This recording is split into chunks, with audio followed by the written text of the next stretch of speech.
please give a warm welcome to the President of Columbia University in the city of New York, Lee C. Bollinger.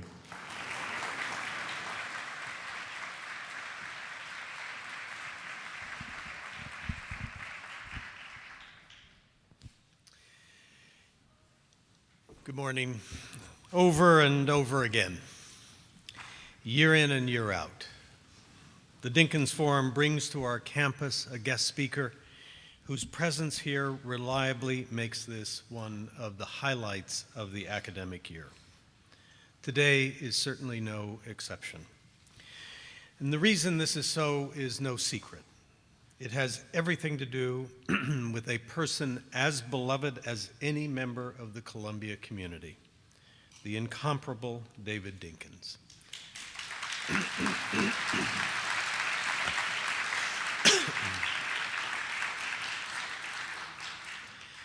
I want to thank the School of International and Public Affairs, led by Dean Merritt Jano, and the SEPA Urban and Social Policy concentration, led by Esther Fuchs, for making today's program possible and for their efforts dedicated to this forum.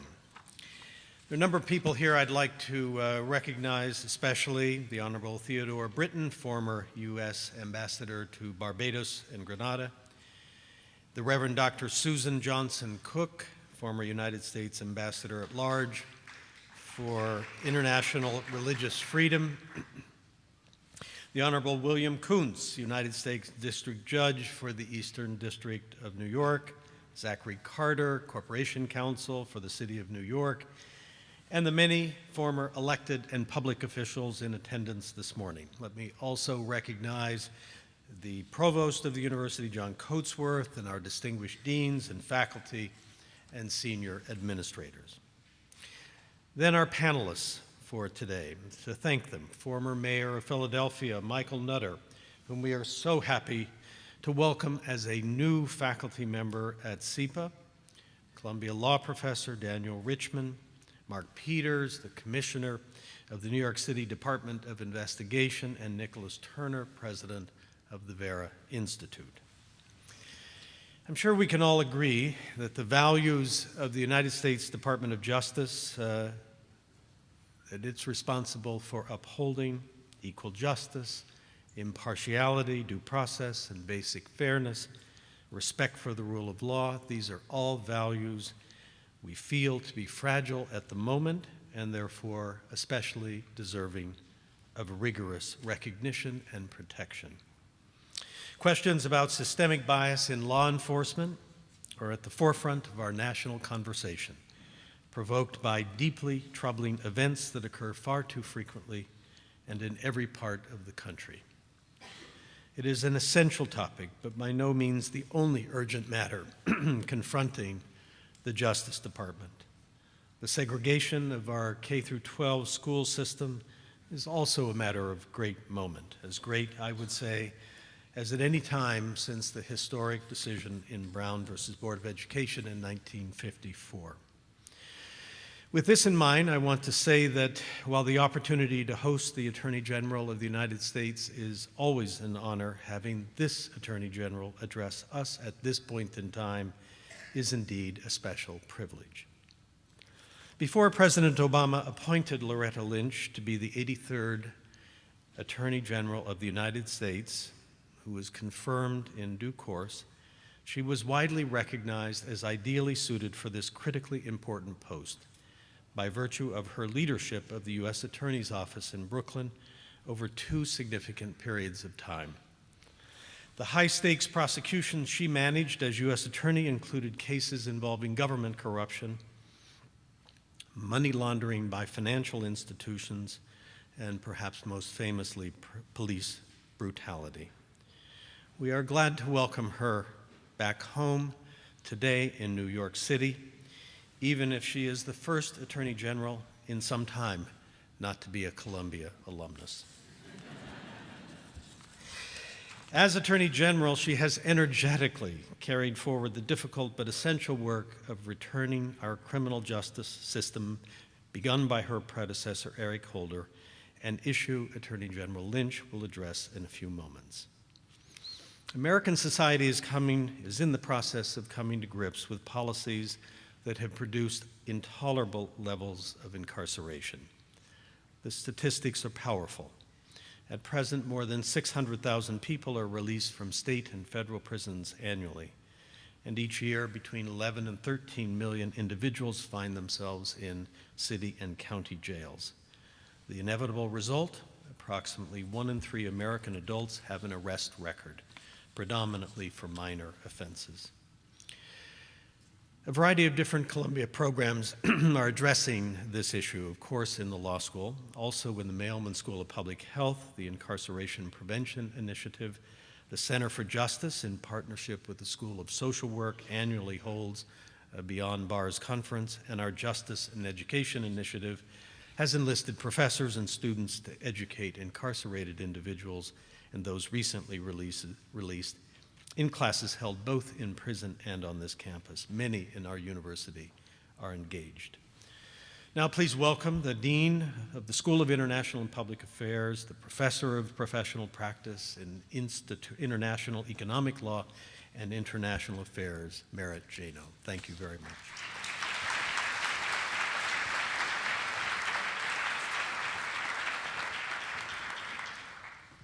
Good morning and welcome.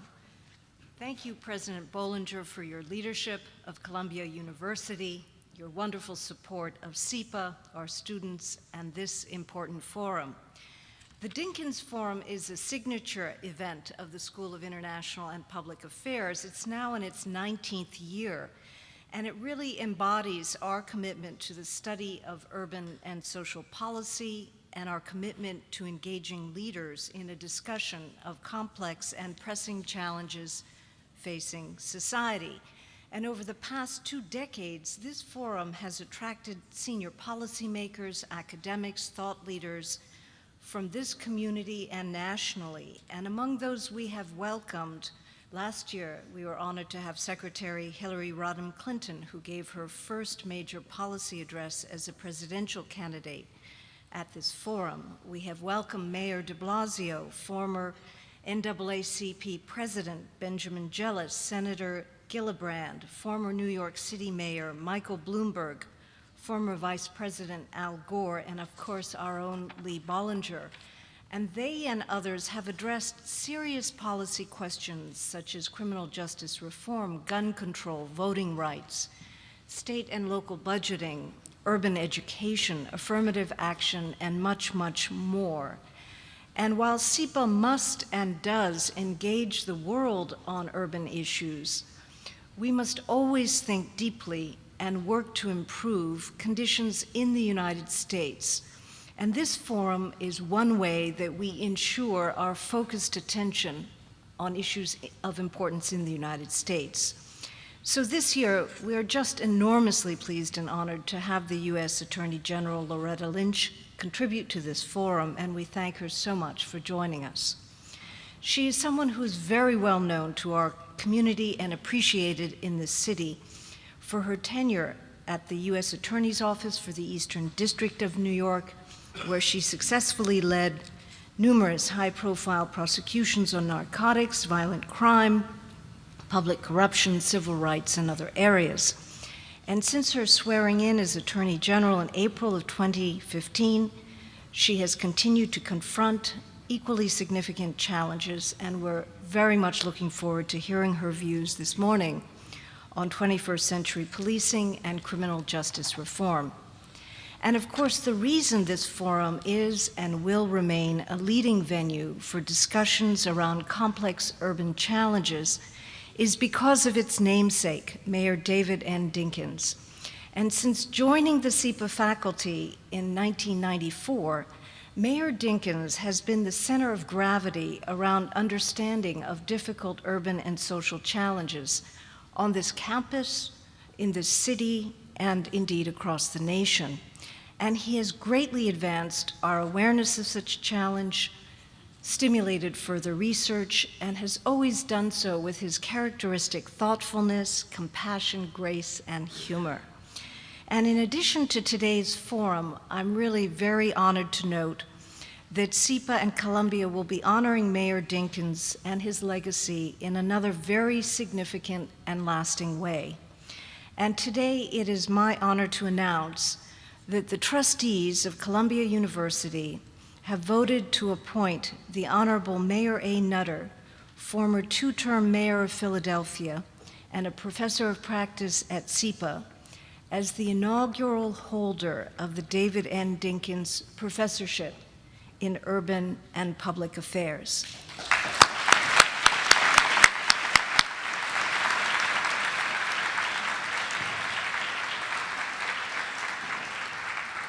The David Dinkins Professorship was established to recognize Mayor Dinkins' important contributions to Columbia and to the city of New York.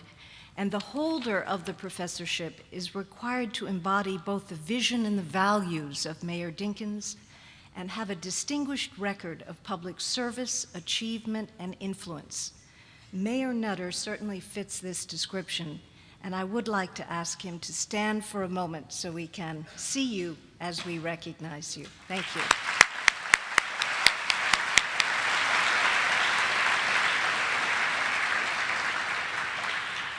We are grateful to the many individuals, including I know many who are in this hall today, who have supported the Dinkins Professorship, and we look forward to Mayor Nutter and Mayor Dinkins' ongoing contributions to the study of urban policy and at SEPA and beyond. And it's now my enormous pleasure to introduce to you briefly the person for whom today's event is named. He has left his mark on this forum, this institution, and this city as a mayor, educator, civic leader, and really an inspiring example of dedication in public service.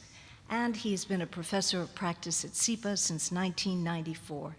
Please join me in welcoming Mayor David Dinkins to share a few words with us.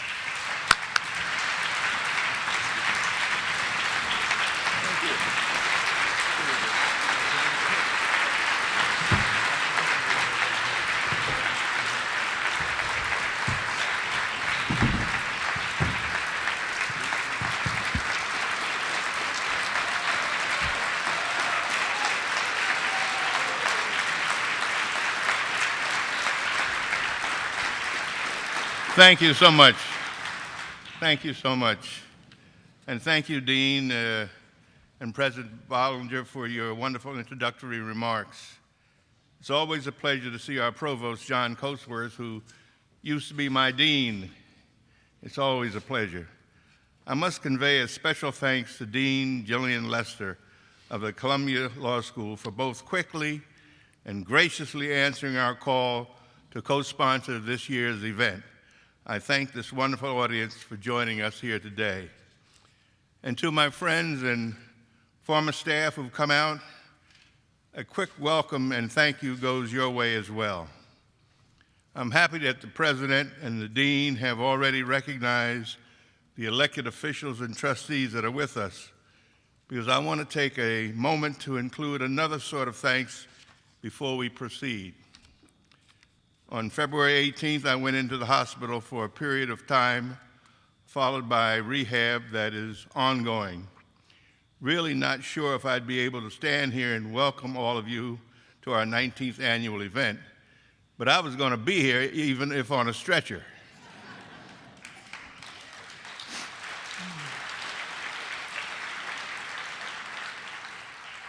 My ability to be here with you today has been a carefully plotted journey.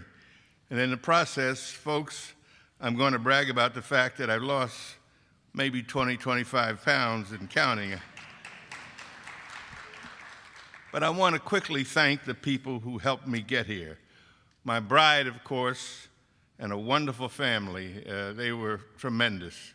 You know, we tend to forget about the caregivers, but it made all the difference. And of course, the physicians and specialists at New York Presbyterian, I thank them as well. And you know, when you're lying on your back and you're wondering about things that you have yet to do, I didn't have to worry about Columbia because Dr. Esther Fuchs was on the case.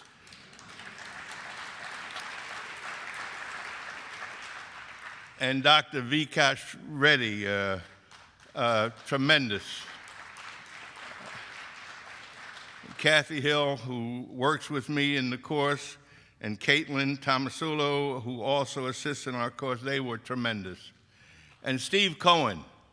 Dr. Cohen greeted me when I came here in '94, and he has not left my side since. And of course, former Mayor Michael Nutter. I cannot tell you how proud I am that he's going to be our chair. And of course, Linda Hamilton.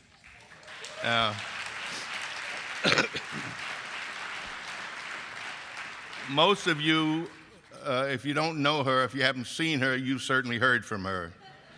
And she told me, don't worry about a thing, and she was right, and I didn't. And that's why I'm able to be here in this fashion for this 19th annual David Dinkins Leadership Forum. I want also to specifically thank Dean Jano for her leadership and patience. You know, it's important when you're not where you're supposed to be that the dean understands, and she was terrific.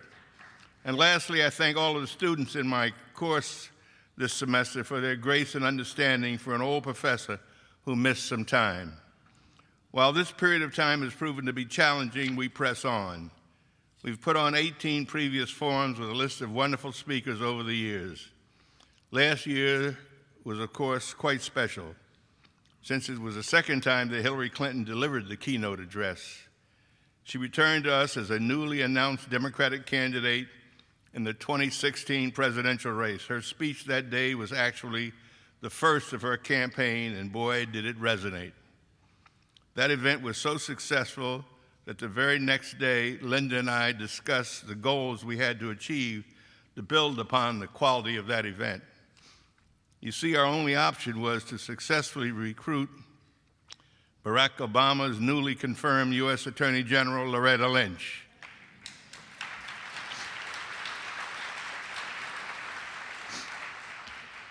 Our vision for this day was fulfilled for us within a few short months, and a woman for whom I have tremendous admiration will soon step out on this stage. But let me first tell you about our brilliant U.S. Attorney General. I'm probably her biggest fan. First nominated by President Bill Clinton to serve as the U.S. Attorney for the Eastern District of New York, Loretta Lynch oversaw federal prosecutions in Brooklyn, Queens, Staten Island, and Long Island from 1999 to 2001. And after leaving the post for private practice, she was reappointed to the role in 2010. On November 8th, 2014, President Obama nominated this charismatic and trailblazing woman to succeed Eric Holder as the 83rd U.S. Attorney General. And here's a bit of coincidence. On that very day, word came of her confirmation by the Senate Judiciary Committee. We were together because she had invited me to speak in Brooklyn as part of the annual African American Heritage Program. That speech is dated February 26, 2015, and our Loretta Lynch presented me with a coveted Trailblazer Award. What a wonderful day that was for me. It was exciting to be there with this remarkable woman, this newly appointed trailblazer in her own right, on a history-making day. I was moved to witness the devotion and authentic joy displayed by her staff members when they heard the news. And I keep a picture taken of us together that day, framed in my office, as a historic reminder, and I'm always proud to share its backstory with my visitors. As we all know, the Republicans dragged those confirmation hearings out longer than all of the 7 previous nominees for U.S. Attorney General combined. Hers was the longest confirmation process in the last 31 years. In the end, Loretta Lynch was confirmed by a 56-43 vote in the Senate, making her the first African-American woman to be confirmed for that position. And she was sworn in as U.S. Attorney General on April 27, 2015. Now, my idea to invite her to speak with us today was conceived on April 30th, 2015, only 3 days later. As U.S. Attorney General, her stated focus areas are human trafficking, cybersecurity, national security, and community and police relations. Her style is to avoid the media limelight, even while prosecuting the most challenging and high-profile cases. At the same time, she makes sure that the disadvantaged and vulnerable receive the focus and attention that they deserve. This is one of the most determined and patient public servants I have ever seen. I've referred to her leadership style as one born of the Jim Crow South and cured with an urban soul. Her unflappable leadership style is rooted in fairness and established her reputation for working well with everyone, even the most challenging personalities. She certainly earned our city's gratitude and respect for her work in New York City's Eastern District. It is said that the true measure of any society is the manner in which it treats the least of us. Loretta Lynch embodies that thinking with her tenacious pursuit of equal justice for all. She has shouldered the responsibility for the citizens of our gorgeous mosaic in New York City and now in our country. My favorite Loretta Lynch fact is that she is an avid tennis fan. This is a woman after my own heart. I could go on, but we need to move forward with our program. So let me conclude by saying again that it is my true privilege to be here with you all today so that I may personally welcome our 83rd United States Attorney General to deliver her keynote address on 21st century policing and criminal justice reform. Right here at Columbia University in the city of New York, I ask that all of you join me in giving a warm welcome to my dear friend, the incomparable, the Honorable Loretta Lynch.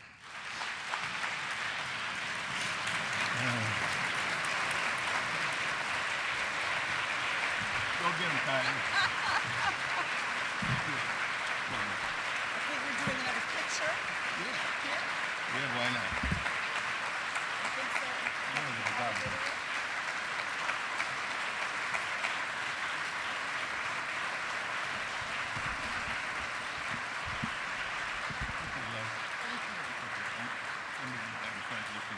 All right, thank you.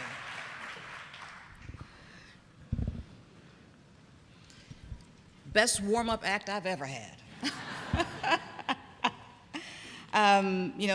To say thank you to Mayor Dinkins is really to try and pack so much into a small phrase for all that he has done, not just for me, but for this city. So I thank him not only for that introduction, but for his friendship over the years, for his support over the years, for his encouragement, for his criticism over the years. When he thought that I wasn't quite doing things the way he thought I should in the Eastern District, and the caring and the compassion that he has always felt for this city, I think you all know, goes deep. I first heard him describe the city as the gorgeous mosaic, as he just did on his inauguration day several years ago, a rather cold day when I was sitting outside watching history change. And certainly he's changed history, he's changed the city for the better, and I thank him for that. But let me also thank you all for having me here today. Let me thank the president of this great university, President Bollinger. Thank you for this invitation, but also for your leadership here at one of our flagship institutions of higher learning, of research, of commitment, of public service. Let me thank Dean Jano for her leadership of the School of International and Public Affairs. Obviously, public service is near and dear to my heart. And so to see the discipline of public affairs and public service being brought forward by such a great institution, drawing in so many outstanding scholars, is something that I think, frankly, is one of the greatest gifts you can give to our nation. And so I thank you for that as well. And let me also thank the distinguished panelists who are going to follow me after to continue this discussion and hopefully to engage with you in a way that will illuminate some of the most challenging issues of our day. And this forum, I guess the 19th anniversary, is such a fitting tribute to Mayor Dinkins' legacy of service. It's a testament also to Columbia's commitment to fostering the vibrant dialogue that is so essential to the health of our democracy. You all together have advanced the conversation around some of the most difficult and challenging issues of the day. And those issues remain, and it seems as if they grow every year. But your resolve to meet them and your dedication to totally dissect and discuss them and in fact advance them has never wavered. Pollution, immigration, the deficits that we have faced, the labor rights that is still a challenge in this city and in this nation. And the benefit of this, of course, is it gives the leaders of tomorrow the chance to hear and to challenge those of us who are at the helm of institutions today. And it also has always challenged all of us who sit in those chairs of power for however long we have them to do our utmost to fulfill the promise of this nation since its founding: liberty, equality, and justice, not just for some, but for all. Not just for some, but for all.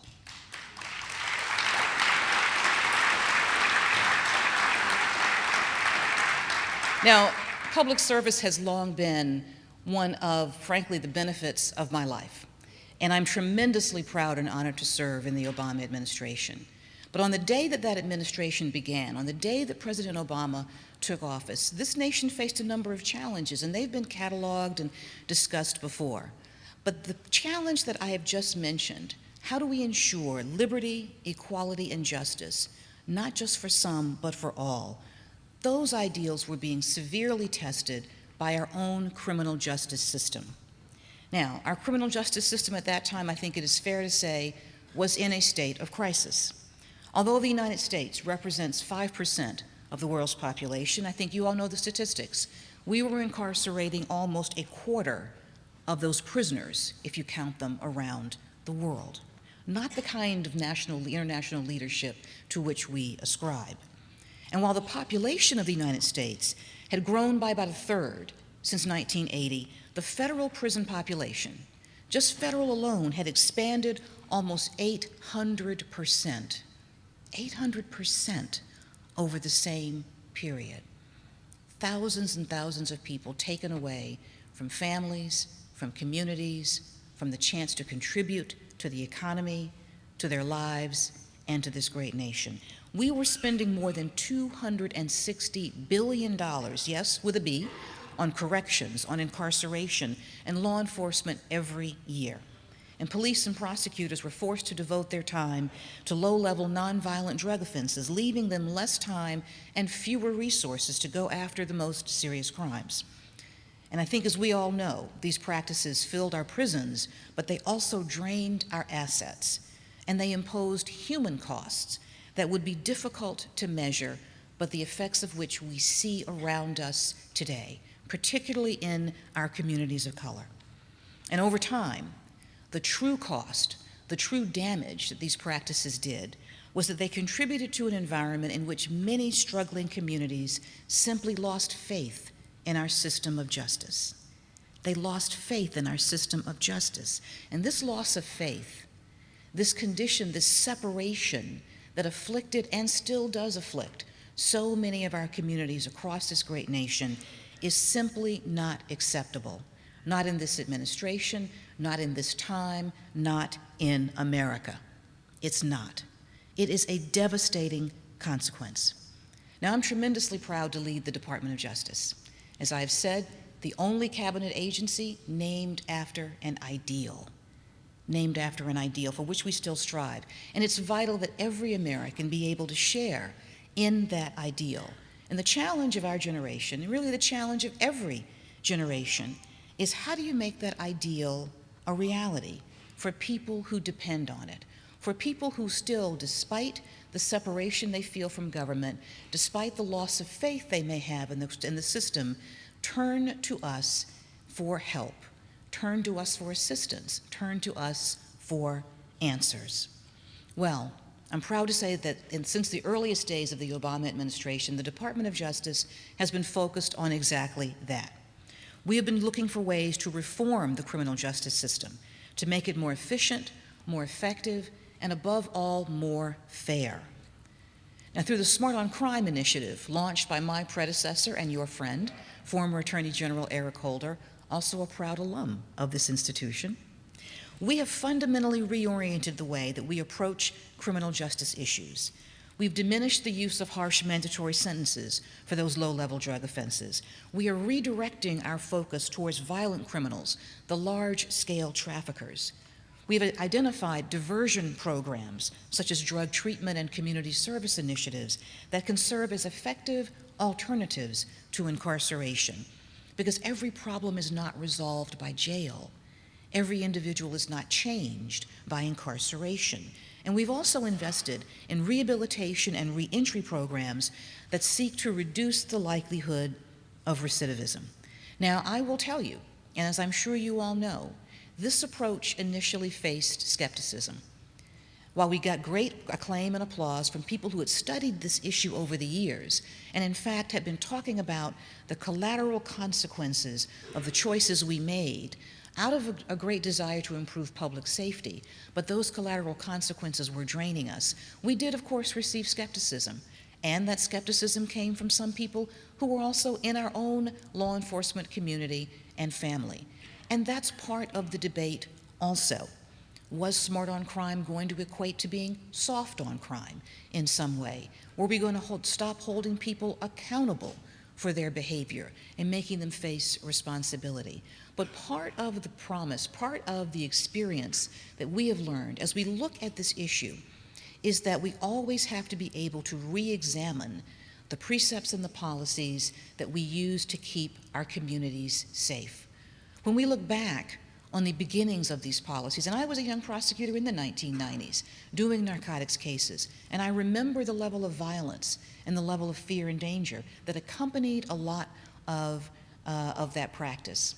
But when we look at the attempts to keep people safe and look again at the collateral consequences and what we have wrought with that, we are compelled to make these changes. And the lesson there for me and for all of us, certainly in this administration, who seek to craft the policy that keep us safe and free, is that we always have to be willing to re-examine the basic concepts and precepts on which we make our decisions. And when you do that without fear, without a concern for changing something that just is there because it's been there for some time, you will be able to build on the practices of the past and, in fact, improve on them. And so we've answered those questions. People who said, how will you get people to plead guilty without the pressure of mandatory minimums? Who will cooperate? And as we know, in an increasingly violent world, we depend upon witnesses and those individuals who come to us for information, not necessarily invalid concerns. But one of the other changes that we see and that we have to embrace, and that institutions and forums like this highlight, is the fact that as we advance in our thinking of criminal justice reform, we've also advanced in the use of data. So while the policies that we have a feel for, that we think will work or should work, we now are making sure we have the ability to catalog that they do work. And I thank this institution and the school and the people in this room for being part of that change, which I think will be, in fact, one of the seminal changes in criminal justice policy that we will see over the years. The ability to look at data-driven programs that actually affect change. So let's look at those results. Just last month, we released federal prosecution data from fiscal year 2015, 2 years after the implementation of Smart on Crime. And it showed our prosecutors are, in fact, using the discretion that they were granted, and they are charging fewer mandatory minimums, but they're focusing on the more serious drug offenders. Our rates of obtaining plea agreements have remained the same. Our rates of obtaining cooperation from those individuals caught up in the clutches of the law who need to work with us have remained the same. So the fears and concerns have not been borne out by the data. And that change is one that we will continue to rely on. That same data also tells us that our federal prison population has decreased, and while we still have significant overcrowding in the federal system, we are well on our way to working towards an environment that not only holds people accountable, but reduces overcrowding and therefore increases safety for inmates and correctional officers alike. This decline in the numbers of people in federal custody confirmed the data from the previous year and showed a stark reversal. It's the first time, that 2-year period, that we had seen a reduction in the federal prison population in 34 years. The last 34 years.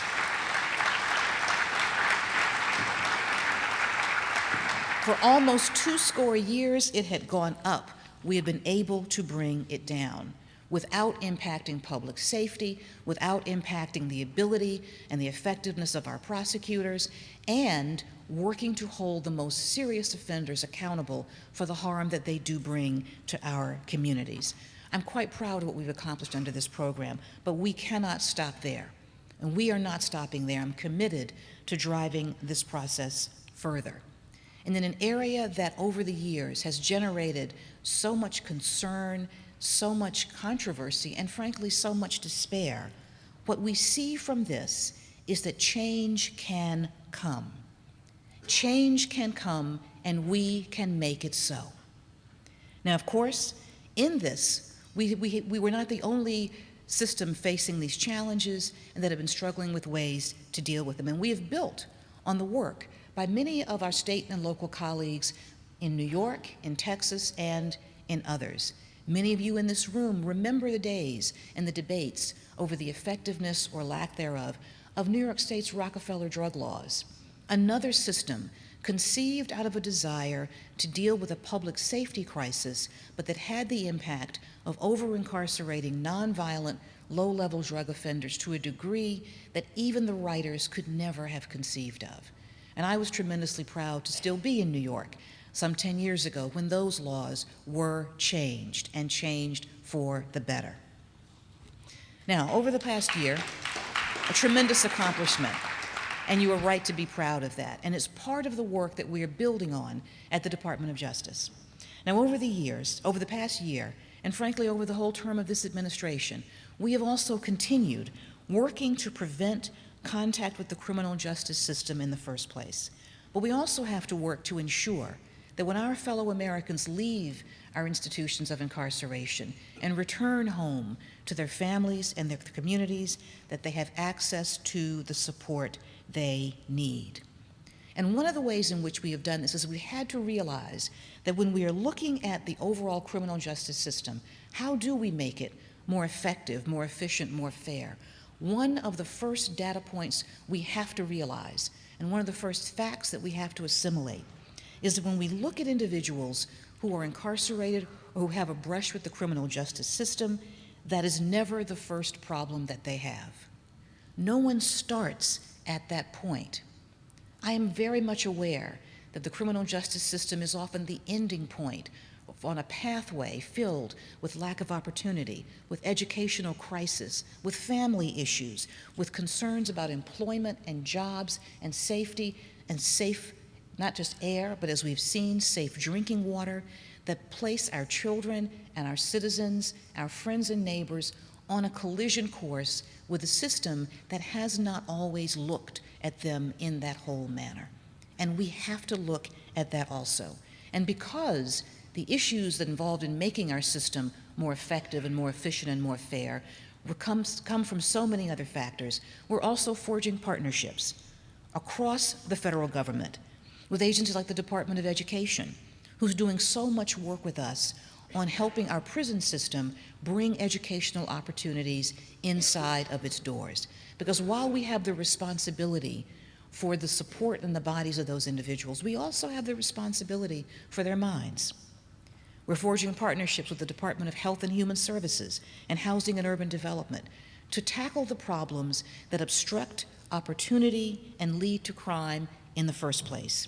Neighborhood blight, substandard schools, and the problem that cuts across so many areas as we look at criminal justice reform, inadequate mental health resources. This issue is one that I am seeing in every facet of the criminal justice system to which we are turning our attention today, from not just how people interact with law enforcement, but the rate of incarceration, the individuals in the prison system who have need of mental health services, and the need for those services to allow them to come back into their communities and become vibrant and supportive members. Now, we have also working to help expand the Legal Aid Interagency Roundtable into a full White House initiative. This Legal Aid Interagency Roundtable, again, just now, a full White House initiative that we intend to live on. We intend for this to live on long after other people are in our chairs, brings together 21 federal agencies dedicated to improving access to justice. Now, without access to justice, all we have is that final stop with criminal justice. But because access to justice is more than just getting the lawyer at that last stop. It means finding good housing. It means securing employment, looking at the legal barriers to full entry in life for all of our citizens, and making sure that those barriers are addressed and that people have ways to deal with them. The legal barriers to housing, the legal barriers to securing employment, or even securing health care benefits. When we provide civil legal access, even in a small amount in those areas, we see vast improvements in people's ability to connect with the healthcare system, to secure and maintain safe housing for themselves and their families, as well as to deal with employment issues. But we have to do more. We have to do more. Looking at reentry and how we bring our mothers and fathers and our sisters and brothers home, we are investing in promising federal, state, local, and importantly, tribal reentry efforts. Because, of course, how we deal with the first Americans is a reflection on how we deal with all Americans.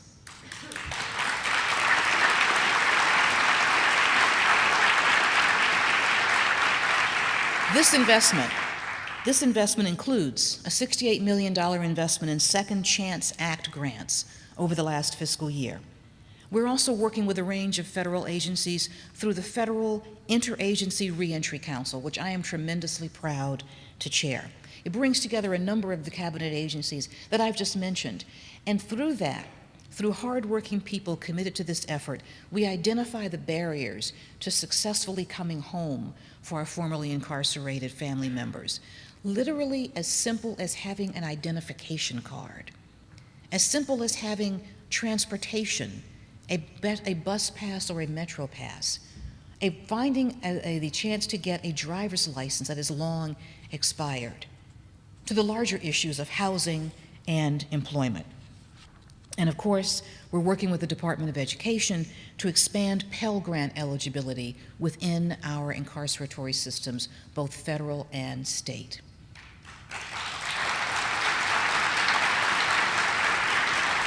This is another venture that is supported by the data in unmistakable ways. For years, we have known that when we provide educational opportunities within our prisons, the higher a degree of education an inmate can achieve, the lower the chances of them reoffending, and the greater the chances of them returning to society and being able to be a part of that society. We tell our children all the time, education is the key. We tell all of our young people, progress through our educational system. This institution is founded on the thought and the view and the reality that the beauty of thought and discussion and dialogue is what makes this country great. And so it stands to reason that for those who need to return to society, we have to also provide a way for them to get the full benefits of education so they can be competitive, so they can secure employment, so they can be an inspiration to their children. I've been privileged enough to be in institutions with the Department of Education talking to inmates who were taking college-level courses in political science, in sociology, in the humanities.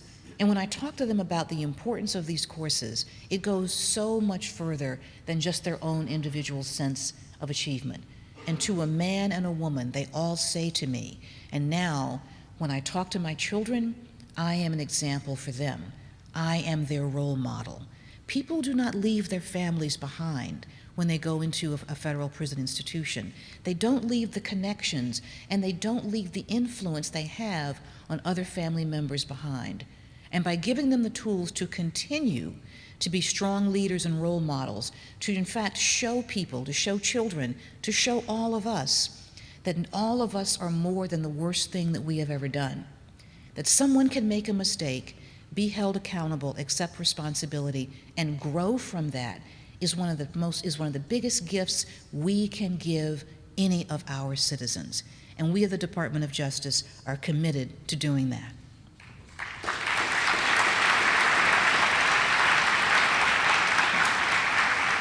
And one of the ways that we're looking to bring in new thought and new expertise is through the Second Chance Act program. And I was pleased to introduce the first ever Second Chance Act Fellow a formerly incarcerated individual who's now a lawyer, working within the system, but also working with us to provide guidance and input on the programs that are most effective and that are most needed to help individuals stay on the right path.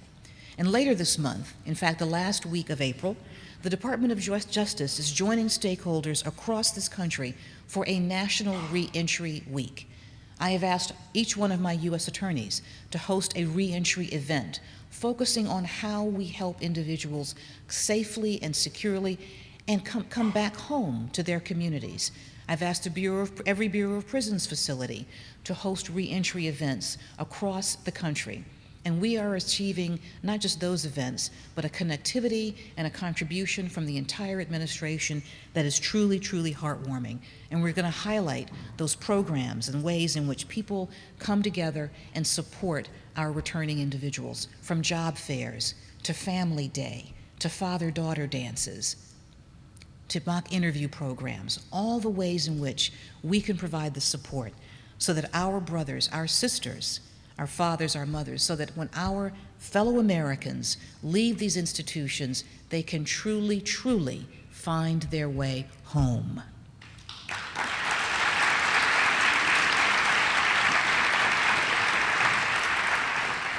Change can come, and we can make it so.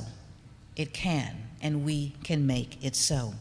Now, of course, I've talked a little bit about the use that we make of data and how that has changed how we view not just our criminal justice policy, but how we target our resources as well. But the other major change in criminal justice thought also, as I've alluded to just a moment ago, is how intertwined all of these issues are. We at the Department of Justice realize we have to take a holistic, all-hands-on approach to community empowerment and to public safety, because the problems that afflict our communities are not isolated from one another. And so we cannot address them in isolation. And we know that issues of crime and poverty, health, education, housing are inextricably bound together, and that solving them requires cooperation across sectors and across specialties. And we completely understand that we cannot incarcerate our way out of these problems. They do not begin with criminal justice, and they cannot end with criminal justice. We are a part of the whole solution. Instead, we have to build our communities together from the ground up. Now, of course, when we talk about not just building communities, but making safe communities, when we talk about advancing that approach, and when we talk about the criminal justice system as a whole, we of course must talk about the role our law enforcement partners play in this. Because we are actually asking even more from the brave men and women who wear the badge every day. Those dedicated state, local, and tribal law enforcement officers who faithfully serve their communities each and every day. And as the people who actually have the closest connection to communities that they serve. In fact, often it's law enforcement that is the only face of government that many people see. No matter what the issue, it is often only the police officer or sheriff that's the only face of government that many people see. And so what we have to do, and our goal at the Department of Justice, is to empower law enforcement not just to be officers of the law, but agents of justice. And that means that they too have a role to play in helping individuals who are grappling with a range of issues that can diminish the safety of neighborhoods and harm the well-being of residents. And in fact, they are on the front line of the leading issues and concerns that we have in criminal justice reform. Obviously, we are talking about the crisis these days of heroin and opioid abuse, the rising epidemic of a problem that we thought we had under control, although still remained a public health and criminal justice issue. Often the first encounter an individual has in crisis is with law enforcement, which is why we are working to provide guidance like the Law Enforcement Naloxone Toolkit. It's actually a medication that provides relief and can in fact be a treatment for overdose, because so many of our overdose victims are found not by the medical health care professionals that they need, but by law enforcement professionals. This drug can restore breathing after a heroin or opioid overdose, and it gives them time to be taken to a health care facility. This is an example of the interconnection of a law enforcement issue and a public health issue that we have to address by empowering both.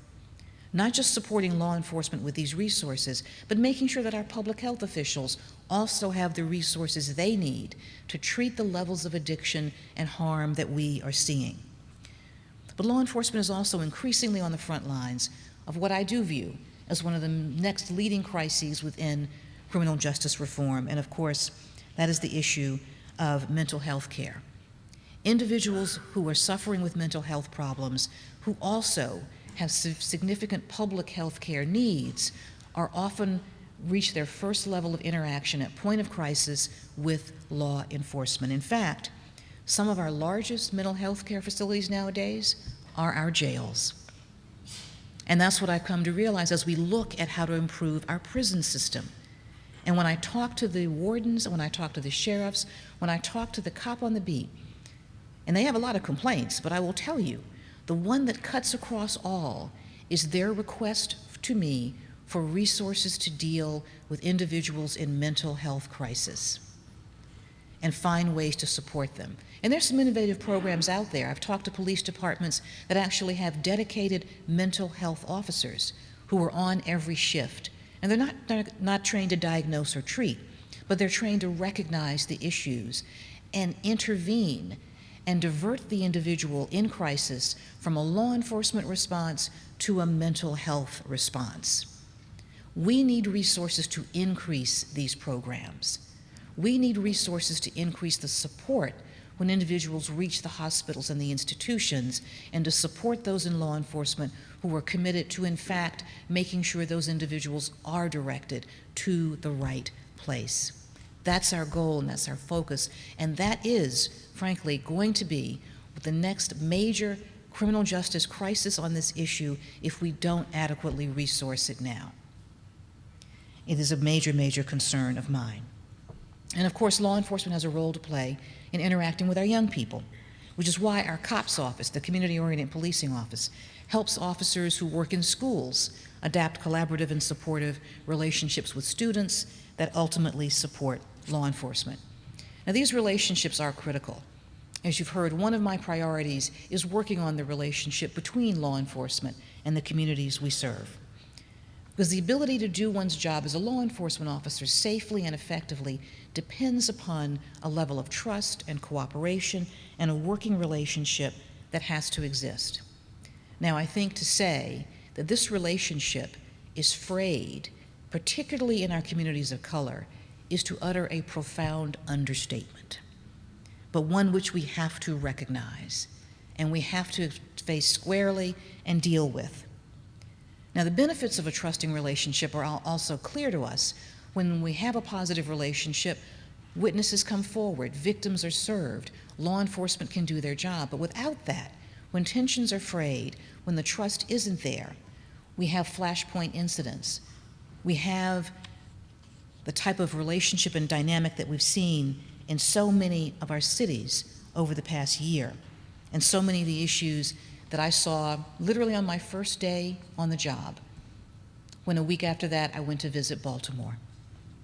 And after visiting Baltimore and talking, not just to the community members, not just to the officers, but to young people, to high school and college students in Baltimore, about what those issues were and what they needed, I was struck by the profound similarity in what they all were saying.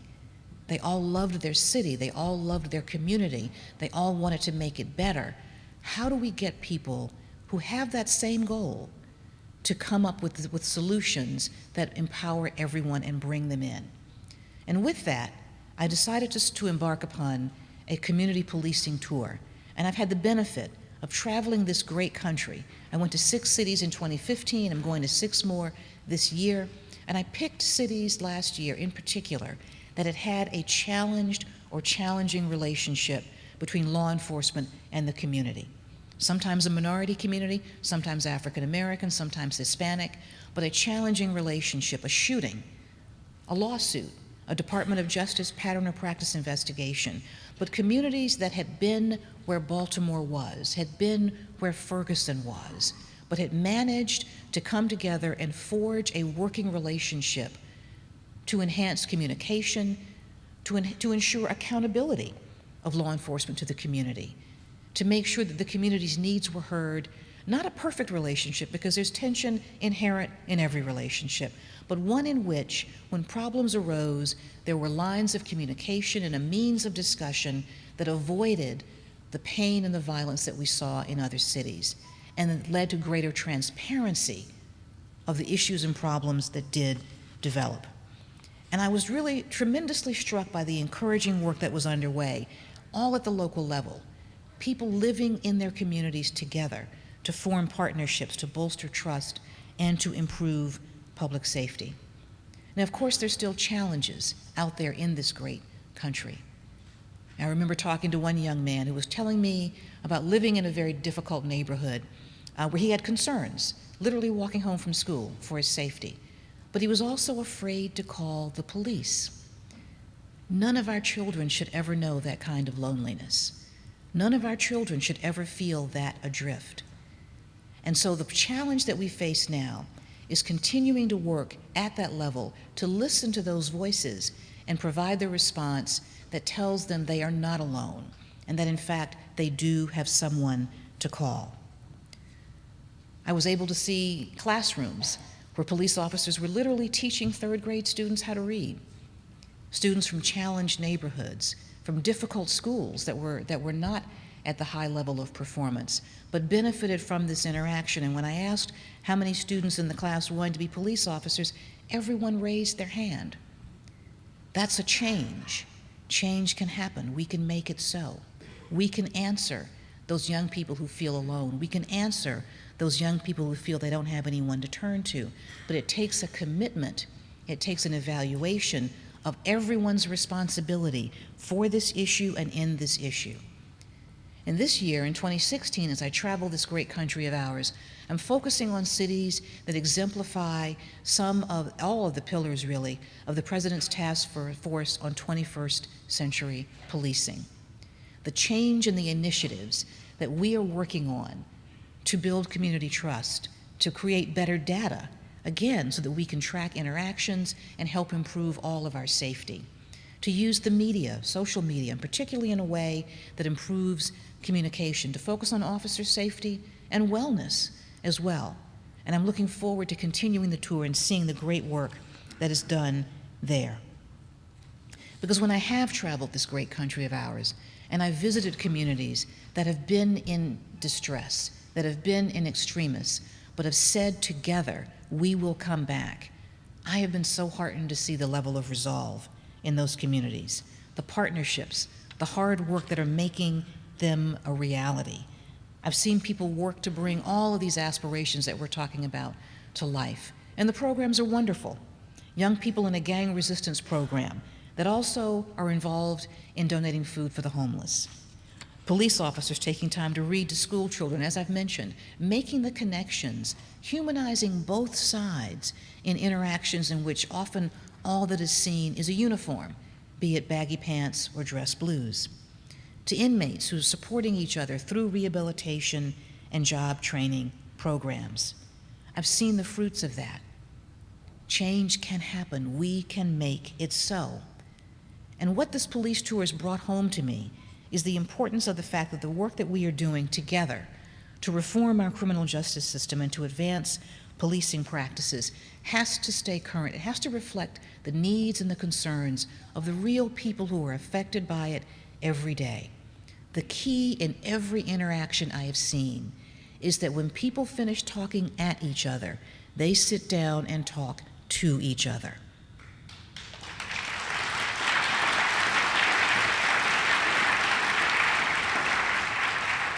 And without that, we see polarization and distance. But where we see that level of communication, where we see that level, even when it is painful to hear that someone doesn't have faith in the criminal justice system, or that someone has concerns about law enforcement, or that law enforcement have concerns about how they're viewed, even when it is painful, when we talk to each other, we're stronger. We come together, we learn, we grow, and we build. And we give ourselves the chance to make all of our institutions live up to our highest ideals, to chart the new paths that are needed in order to truly effect reform in our criminal justice system, in our policing community, and in our world. Now, as you can probably tell, I'm tremendously proud of the work that the Department of Justice is doing to achieve all of these objectives. But we are not alone in this fight, nor can we bear this alone. It takes all of us. It takes all of us, from cabinet level to community level to the individual on the street. It takes breaking down the silos of responsibility that will too often constrain our progress. And it means forging new partnerships with people that you may not have thought to talk to about these issues, but may in fact have an answer for us. And it will require the involvement of everyone here today. Most especially, and I say this to the students of this great university, it will require you. Because the work that I've just described today is your work tomorrow. And we'll be looking to you to pick up this task and lead us all forward. Now, and just as this task spans more than one agency, it also has to span more than one administration. This is not just a Department of Justice effort or issue. This is not just an Obama administration effort or issue. This is an American effort and issue. This is our country.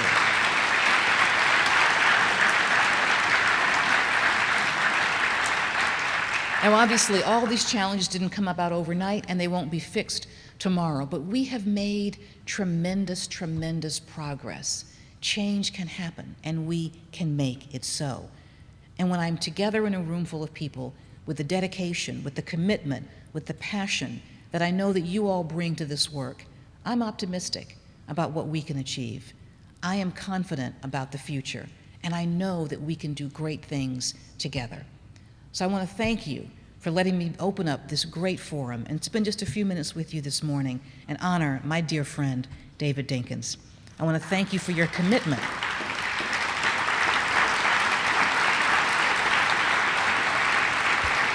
Thank you for your commitment for the work that is still yet to be done. And thank you so much for believing that change can happen.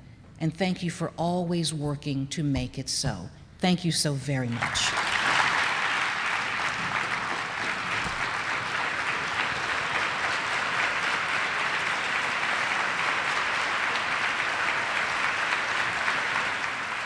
Ladies and gentlemen, we will begin the panel discussion portion of our program in just a few moments.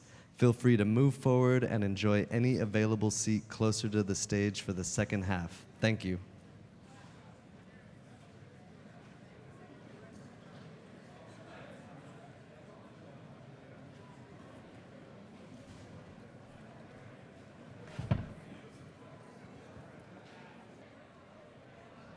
Please give a warm welcome to the Professor of International and Public Affairs and Political Science and the Director of the Urban and Social Policy Program at Columbia University School of International Affairs, Dr. Esther Fuchs.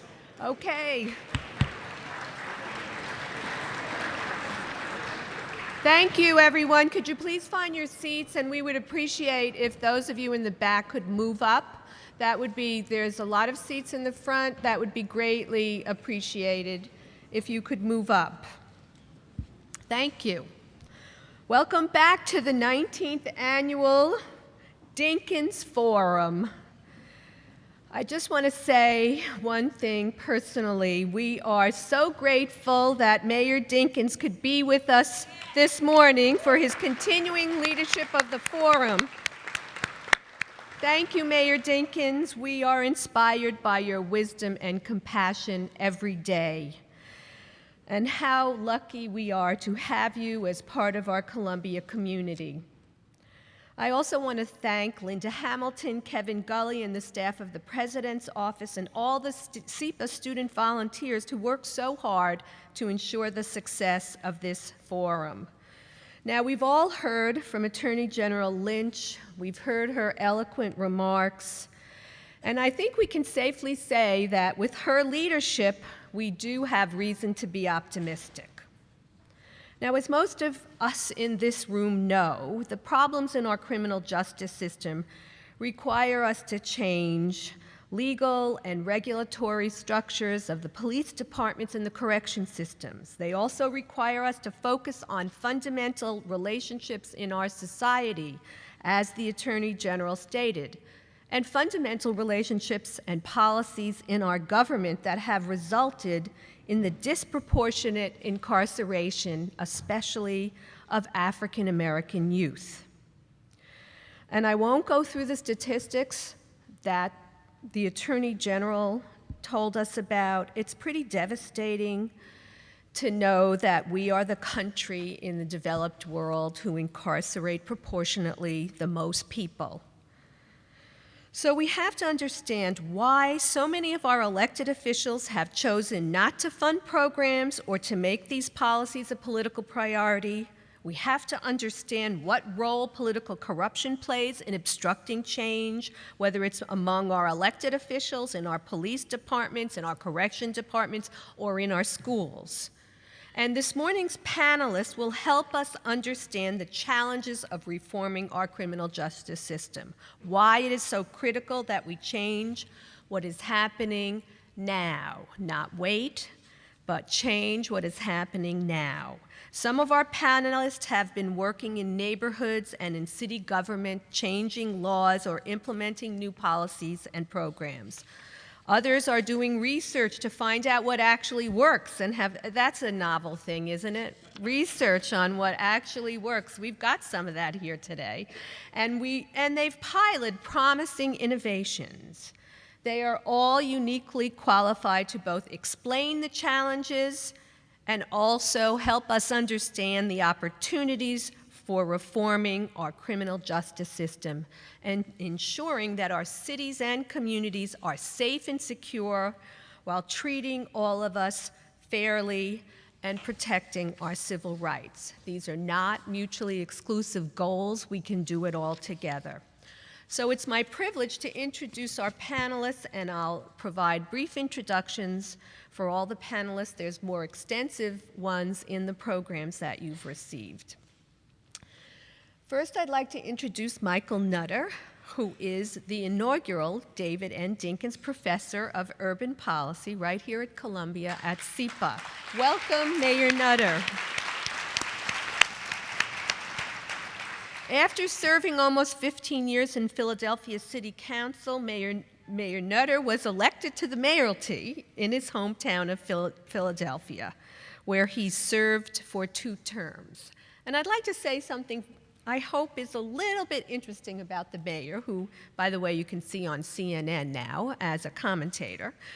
In his inaugural address, he pledged to lower crime, improve educational attainment rates, make Philadelphia the greenest city in America, and attract new businesses and residents. He also promised to lead an ethical and transparent government. And you know what? He actually did many of these things. So when you're worrying, right, and thinking elected officials can't do it, it's too hard, we've got another example, not just our own Mayor Dinkins, but now you've got some formidable competition here with Michael Nutter from Philadelphia. We New Yorkers do not take that lightly. Welcome, Mayor Nutter. It really is truly a pleasure to have you on our faculty and have you in New York. Next, I'd like to introduce Nicholas Turner. Nick is the president of the Vera Institute of Justice. That is a storied organization which has had an enormous impact on criminal justice policy in this city. Vera has led the way toward a justice system that is really focused on being truly fair, in promoting safety, and in strengthening communities. Nick came to Vera after being at the Rockefeller Foundation, where he was a managing director. He did his stint as a young lawyer in litigation at Paul Weiss, Rifkin, Wharton, and Garrison. I wasn't going to say that whole thing. And he was a judicial clerk for Judge Jack B. Weinstein in the United States District Judge in Brooklyn. Before, when he was just a young lad, he graduated both from Yale's undergraduate college and its law school. We'll let you get away with that here, but you got to show some Columbia love as we get through the program. Welcome, Nick. And next we have our Department of Investigation Commissioner, Mark Peters. And I always have this feeling when I introduce Mark, and we've done a number of things together, that he's been in that position sort of for 20 years. I'm not sure how you accomplished so much of what you accomplished in such a short period of time. The city's Department of Investigation has oversight over 300,000 city employees and 45 agencies and dozens of boards and commissions, and the New York City School District, which is now part of the city government. And now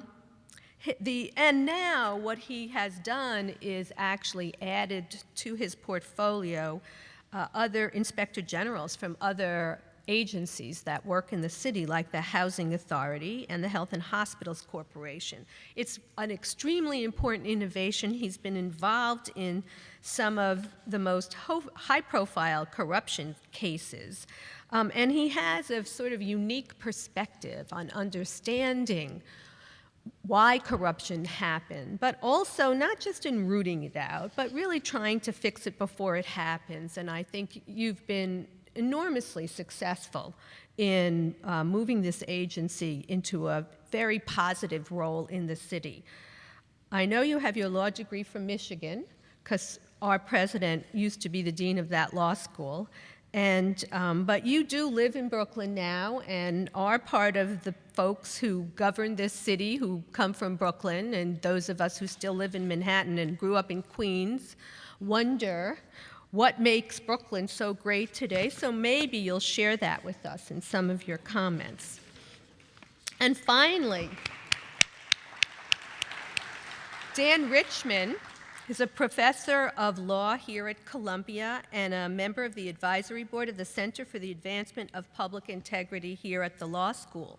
He teaches and writes about criminal procedure, evidence, sentencing, and federal criminal law. He's a graduate of Harvard College and Yale Law School. You really mixed that up, didn't you, Dan? And was a law clerk for Supreme Court Justice Thurgood Marshall. Before joining us at the Academy, he was chief appellate attorney and an assistant U.S. district attorney in the Southern District in New York. And in 2004, Mayor Bloomberg appointed him chairman of the local Conditional Release Commission for the city of New York. One of the extraordinary things about Dan is he is not just an ivory tower academic. He's in it, he's fixing it, he's doing it, and he's also amazing in the classroom, getting teaching awards and having actually law students like him. I don't know how you do that, but you better pass it around. So thank you, all of you, for being on this panel today, and it's really an honor.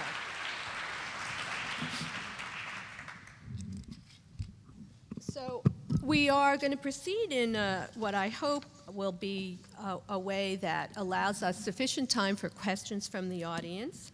But what I'd like to do first is ask each one of our panelists a question, and then we'll try and get some follow-up conversation among our panelists, and then we will have time for Q&A. You'll find that we'll be giving out index cards, and I will be able to read those questions as written. I'm going to ask Nick Turner the first question and have him really open up our conversation today. Now, Nick, you are an accomplished lawyer, and I don't hold that against you. I'm really showing my prejudice here today. This is very unfortunate. I am married to a lawyer. I have a son who's a lawyer. It's a fiction anyway. Is it okay? Okay. But during your career, you focused on the problems in our criminal justice system, not just from a legal perspective, but you have considered also the social and economic causes that have produced disparities in justice in our nation, especially for minority youth and low-income families. And you've really incorporated this expansive view in your work at Vera. So I'm wondering if you could talk to us today by identifying what are the greatest challenges. I got the easy question for Nick. What are the greatest challenges confronting our criminal justice system today? And not just challenges, because I believe it's not enough to describe problems, but here's somebody who can also tell us about some of the innovative programs that Vera has been working on to help us address these challenges. Okay. Esther, thank you. And before I dive into that, into my answer to that question, which actually was a very hard question. It's like being a kid in a candy store. What are the biggest challenges in criminal justice? There are hundreds to pick from, and it's very hard to sift. Let me just begin by saying what an honor it is to be part of this policy discussion. Mayor Dinkins, it's an honor to be talking about this stuff with you in the audience. The work that you did in your administration with the Safe Streets Act is sometimes a little recognized beginning of what we often describe as the New York City miracle. That's a New York City miracle that for the last decade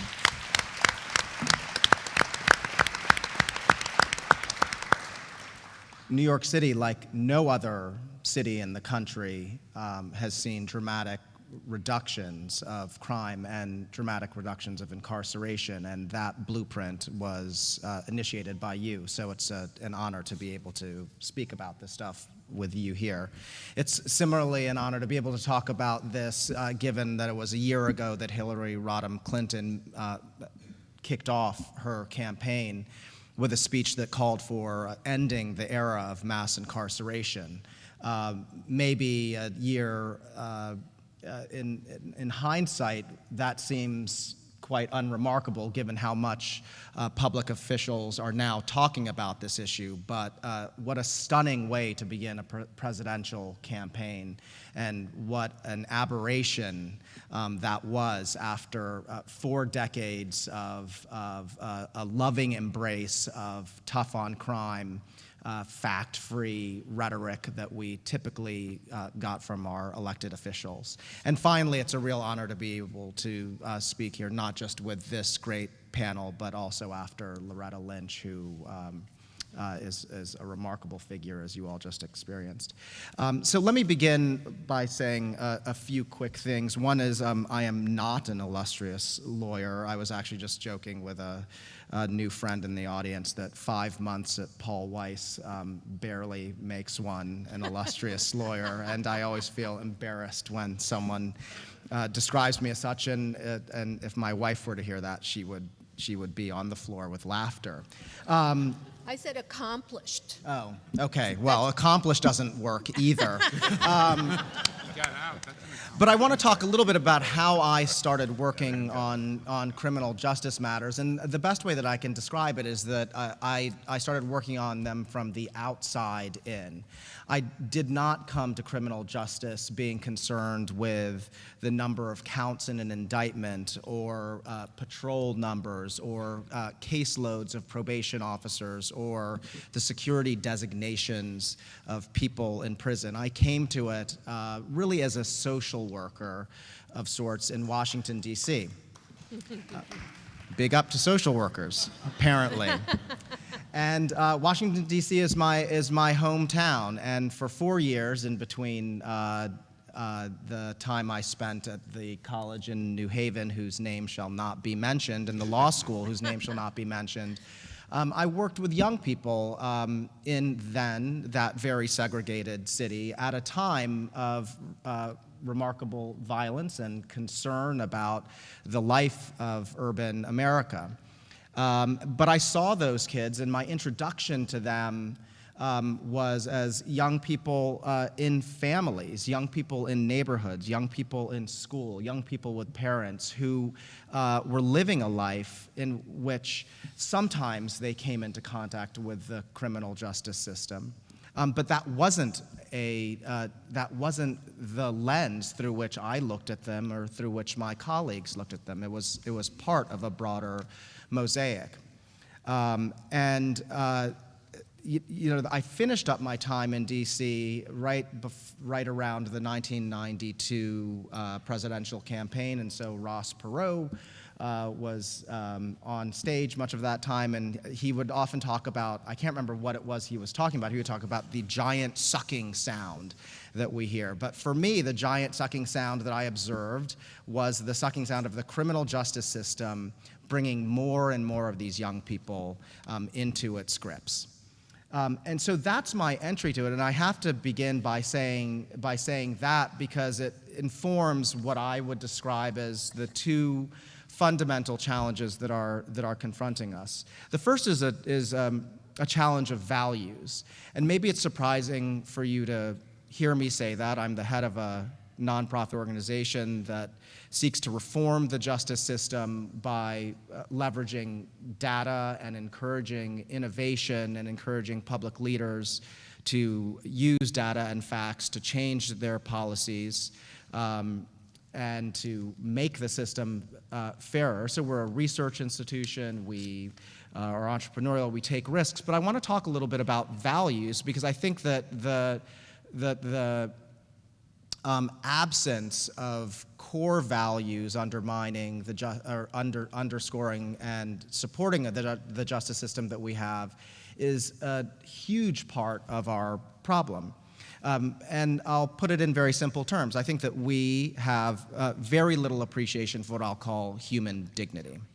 And that was reflected, in fact, if you, in the obverse, if you listen to the Attorney General, she talked about people who had experienced the criminal justice system, and she talked about fathers and brothers and mothers and sisters, and she talked about Americans. And in the green room, I was talking with Mayor Nutter about how he, in Philadelphia, sort of banned the usage of language that most of us have grown quite accustomed to talking about people who come into contact with the criminal justice system, which is felon and prisoner and offender and serious and violent felon, where we somehow reduce people to perhaps their worst act or their mistake, and that becomes the defining measure of their humanity.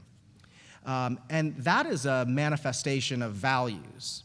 And that is a manifestation of the fact that we in this country do not have a belief in human dignity as being core to the work of the justice system. And people might argue that that's not core to the work of many of our government systems.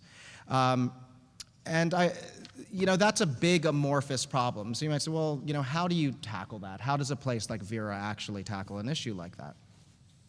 And I want to use the example of Germany. I'm not sure if there are people in the audience here who watched 60 Minutes last Sunday. Big up for Germany. Not quite as much for social work, but they're still lovers of Germany in this audience. Last year, we took a delegation of leading public officials to Germany. Call it a field trip, call it a brief stint in summer camp. It included a governor, 4 corrections commissioners, district attorneys, heads of right and left organizations, because we wanted them to see a justice system operating in a country that we very much view as a peer that looked nothing like the justice system that we have in this country. Germany incarcerates at a 10th the rate that we do. Upwards of 80%, somewhere around 84% of everyone who is prosecuted.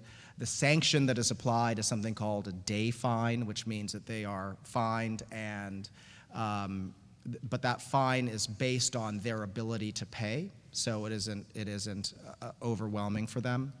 But we took them to see that system and visited 5 prisons in the process. And one of the things that became very clear was that the Germans talked about their commitment to human dignity, their commitment to helping people normalize and socialize in order to be able to return to society as being core to the work that they did in that system.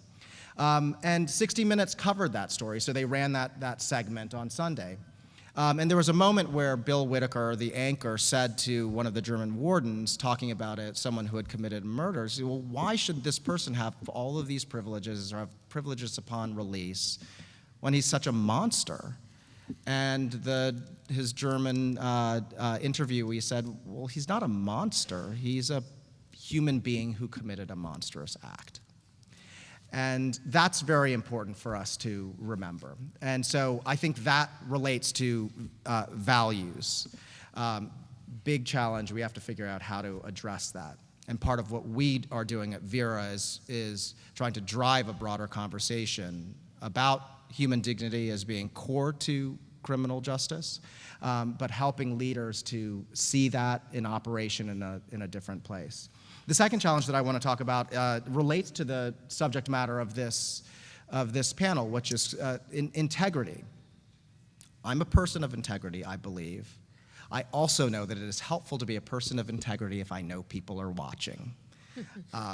If there's some transparency. It's reifying, it buttresses that internal commitment. There's very little transparency in the criminal justice system. Had an argument with Professor Richmond about it in the green room. Spoiler alert, I was right, he was wrong. But how is it that we have a system where 12 million people are admitted to jail on an annual basis, where 2.3 million people are locked up in jails and prison, where 100,000 people on a given day sit in a cell by themselves, about the size of a parking space, or maybe half the size of a parking space, in solitary confinement, 23 hours in that cell, 7 days a week, stripped of connection to program, to other human beings. How can we have all that and know as little as we do? This, again, coming from the head of a research institution that has been working on this for 55 years. And that's a problem. And in a way, that is the American problem with criminal justice, is that we have this massive system that we have built up over 4 decades, and many can argue quite fairly longer than that we know so little about. And that is starting to change now because people like Loretta Lynch and people like Hillary Clinton and others of you in the audience who care enough to be here and to listen, to think about this, and the media are starting to open up a little bit more transparency and help people to see exactly what we have as a system that is typically very hard to see because so many of the police interdictions occur in neighborhoods where many folks in this room may not live, or so much of what happens behind gray walls that people don't visit, that only imagine, or that they develop some notion of because they saw the Shawshank Redemption 15 years ago. So there's no transparency, and it is essential in any democratic in any democratic society that you're able to see and hold government accountable. And I want to give you one example of how we have tried to change that at Vera. So Vera has launched a project that is focused on eliminating solitary confinement.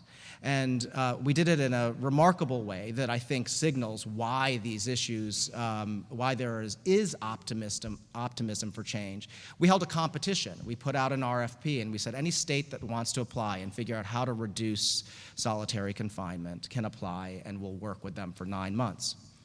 And 14 states applied, and we selected 5 of the best ones that really had ambitious plans. And one of the things that we said to them, and this is actually revolutionary, but it may surprise you that it's revolutionary, is we said, we're going to come in and we're going to look at your policies and we're going to take your administrative data and we're going to go to every prison where you have a solitary wing and we're going to observe what happens. And we're going to write a report for you that is going to tell you what happens in your facilities, which is probably different than what your policies say. And we're going to give you recommendations for reform, and we're going to help you with that, and then we're publishing that. But that's one of the prices of admission. In order to help you reform this system, it is important for people to understand what is happening. And that didn't scare off 14 states to apply, and it certainly didn't scare off the 5 who won. And so what will happen when we're done with that work in a few months is that we will have some of the first ever glimpses of how these correctional systems use solitary confinement. Who goes in? What people have always said is, oh, I guarantee you those 100,000 people who are in there, you know, they're the folks with shivs, they're the ones who are violent and have assaulted an officer. But I also guarantee you from the research that we have done, if someone would say 85% of them are like that, and they only stay for 30 or 60 days, that what we have found in some of the states we have worked in is that 85% of the people are not like that at all. And they are in there because of infractions to rules, because they won't come out of their cell, because they won't get in line, a whole set of issues like that. So that kind of transparency is hugely important. That's the kind of thing that the American public needs to see. So values and transparency are the biggest challenges, in my view. Thank you.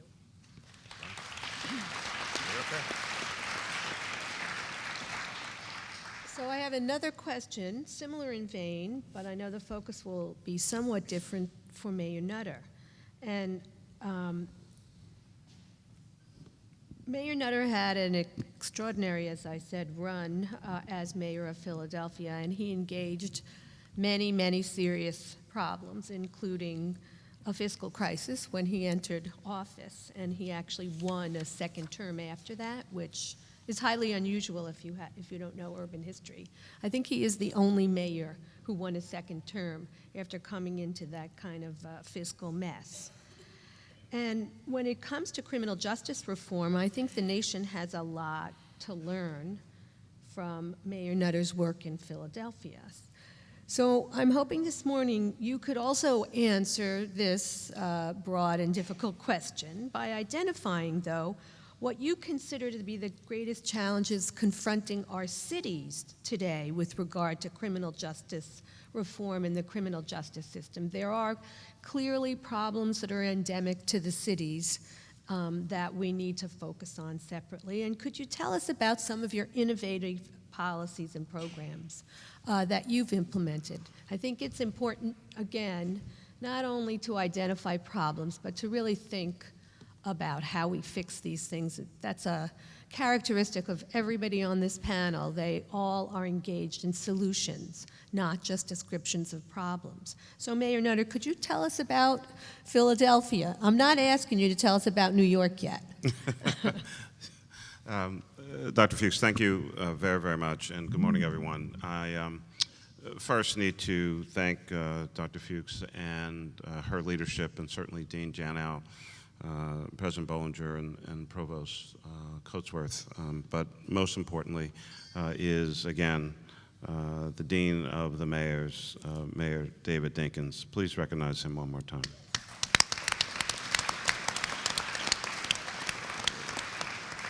My first visit to Columbia was a number of years ago to actually come to this particular forum and had the opportunity to participate. And I want to underscore something that was said earlier, that history will show that Mayor David N. Dinkins has unfortunately consistently been probably the most underrated mayor in modern history in the United States of America.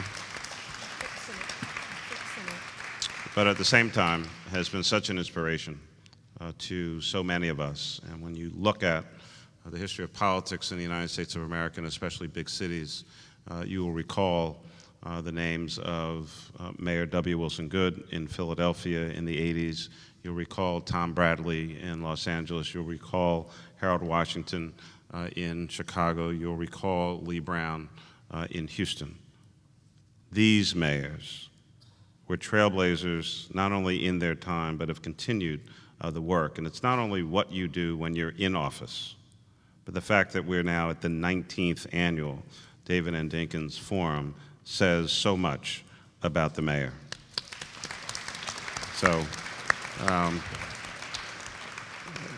So with the announcement this morning, of course, no pressure on me to try to hold up his work and his name. As was mentioned, it is a great honor to be on a panel after Attorney General Loretta Lynch and the message that she brought to us today. I'm going to try to jump into this very quickly and also, you know, as the young people say, keep it moving and get some dialogue going. I think first and foremost, from a Philadelphia perspective, but this is probably consistent across the country. First and foremost problem in the criminal justice system is the fact that we have a violence and crime problem in the United States of America, and we need to recognize that. The easy accessibility to guns, illegal guns, is a scourge of this nation. We are, unfortunately, a very violent country, and the ability for young people to more quickly get access to a gun than in some neighborhoods a book or some other educational opportunity is a problem in the United States of America, and we need to come to grips with that. Black-on-black violence, significant problem in Philadelphia and again many other communities. And yes, Black lives matter, but all Black lives matter, not just when it comes to confrontations with law enforcement or the police.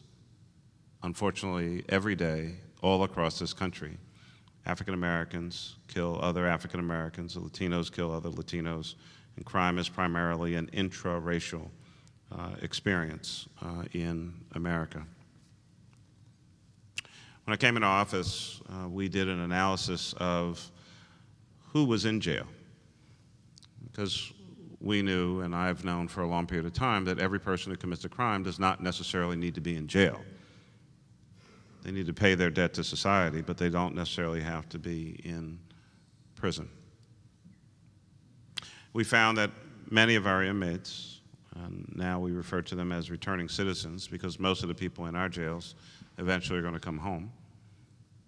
Many had multiple detainers, couldn't make bail, and a variety of other issues and challenges. And was mentioned earlier by the Attorney General, significant mental health issues that were somewhat being addressed in our prisons.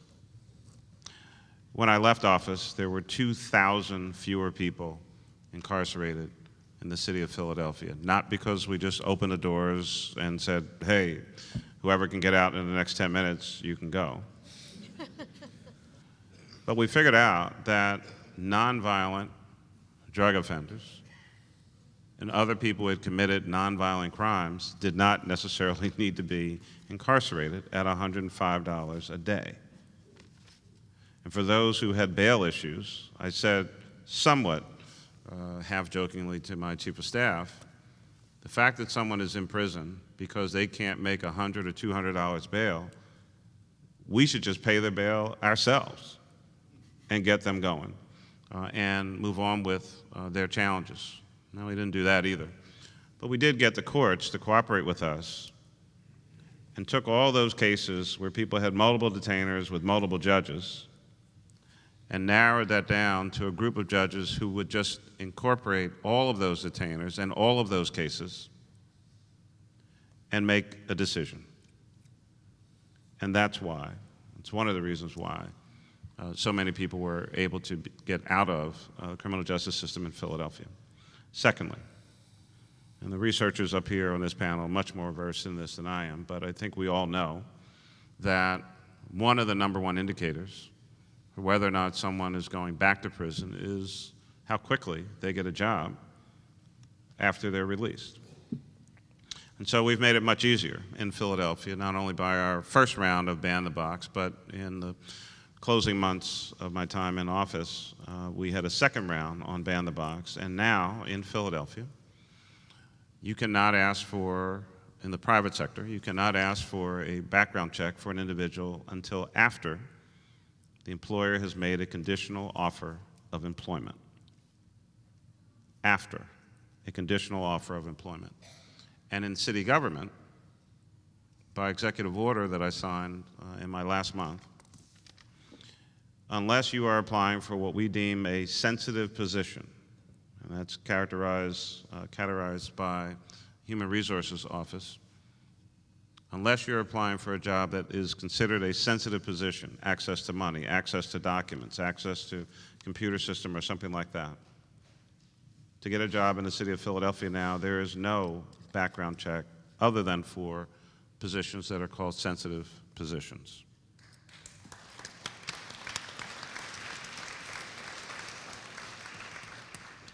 We have an office, Reintegration Services, that specifically works with returning citizens to help them get jobs. We hosted a jobs fair only for those with a previous criminal record. 3,000 people showed up at the Pennsylvania Convention Center with over 100 employers who knew the audience, knew who they were going to be talking to. And some people left that job fair with a job that day.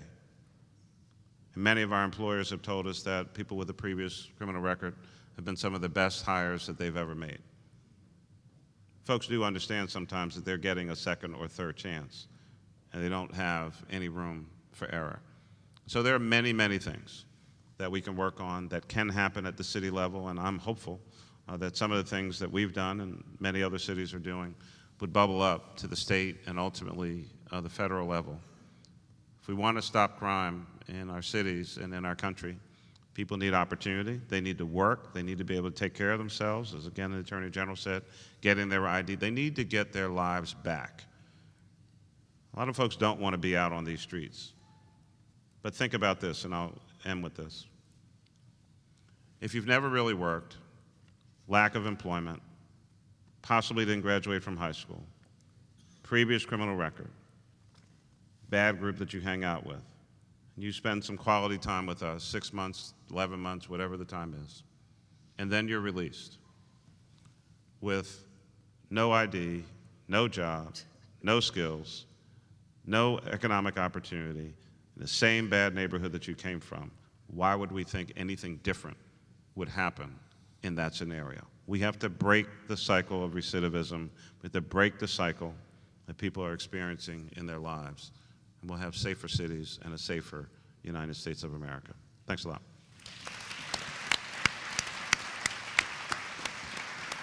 Thank you, Mayor Nutter. Our next question is for Commissioner Mark Peters. Now, during your very impressive career, Mark, you have personally been involved in rooting out corruption pretty much at every level of government. And as we think about reforming the criminal justice system, especially the police department in this context, could you identify some of the challenges you've confronted in New York City as commissioner and some of the innovative policies that your agency has implemented? And since we're actually talking about real policy accomplishments during your time in government, could you tell us some of the secrets of successfully implementing successful public policy? I think there are a lot of students out there who would appreciate that as they enter government service. Secrets of success, no pressure. Before I do this, I actually want to take a second to make an observation. The very first job I ever had in government or politics, I was 19 years old and I went to work for the then borough president of Manhattan, David Dinkins.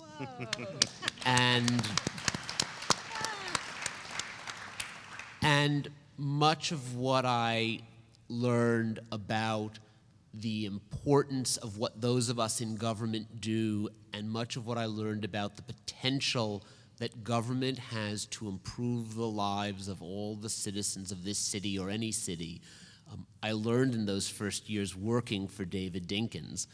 And if the legacy of an administration is how many people, because there are a lot of people like me who worked for Mayor Dinkins who are now in positions, a little frightening to think in some ways, of responsibility in the city, in the state, and the federal government. There are a number of us who got our start working for Mayor Dinkins, and so it seems to me that one of the great legacies of his administration is the number of people that that administration sent off and inspired to do the hard day-to-day work of governing and of making the world better. And so for that, we are all very grateful.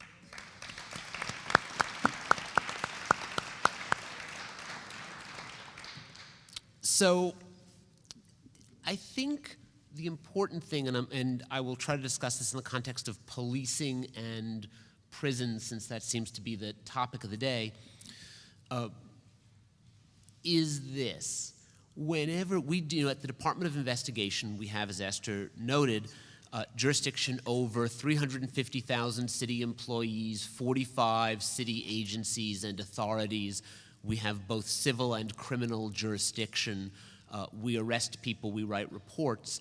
And I think the trick to making lasting reform is that as you are doing all of the criminal justice work you're doing, as you are arresting we arrest hundreds of people a year, as you are doing that, you need to look at what ties those arrests together and what systemic issues are underlying it that create vulnerabilities, so that you are not essentially arresting the same people year after year and feeling like a bit player in the movie Groundhog Day.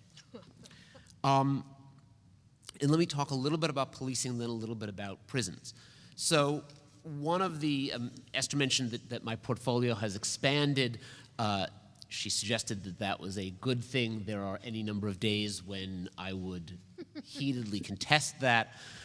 But shortly before I became the commissioner, the city council passed Local Law 70, which created an inspector general for the police department. The one city agency that DOI did not oversee, did not do investigations of, was the police department. The city council changed that at the end of 2013 by creating an inspector general for the police department that was part of the Department of Investigation. And in fact, one of the first things I did upon being nominated by the mayor and confirmed by the council was to begin a national search to find an inspector general to handle the day-to-day work of that office. And to bring this back to the idea of systemic change, there had been, both prior to the mayor's election and then certainly in his first year in office, a number of incidents of use of excessive force by police officers, some of them, as we all know, with tragic consequences. And there were plenty of mechanisms for dealing with those individual uses of force. Some of them worked better than others, but there were a number of mechanisms for that.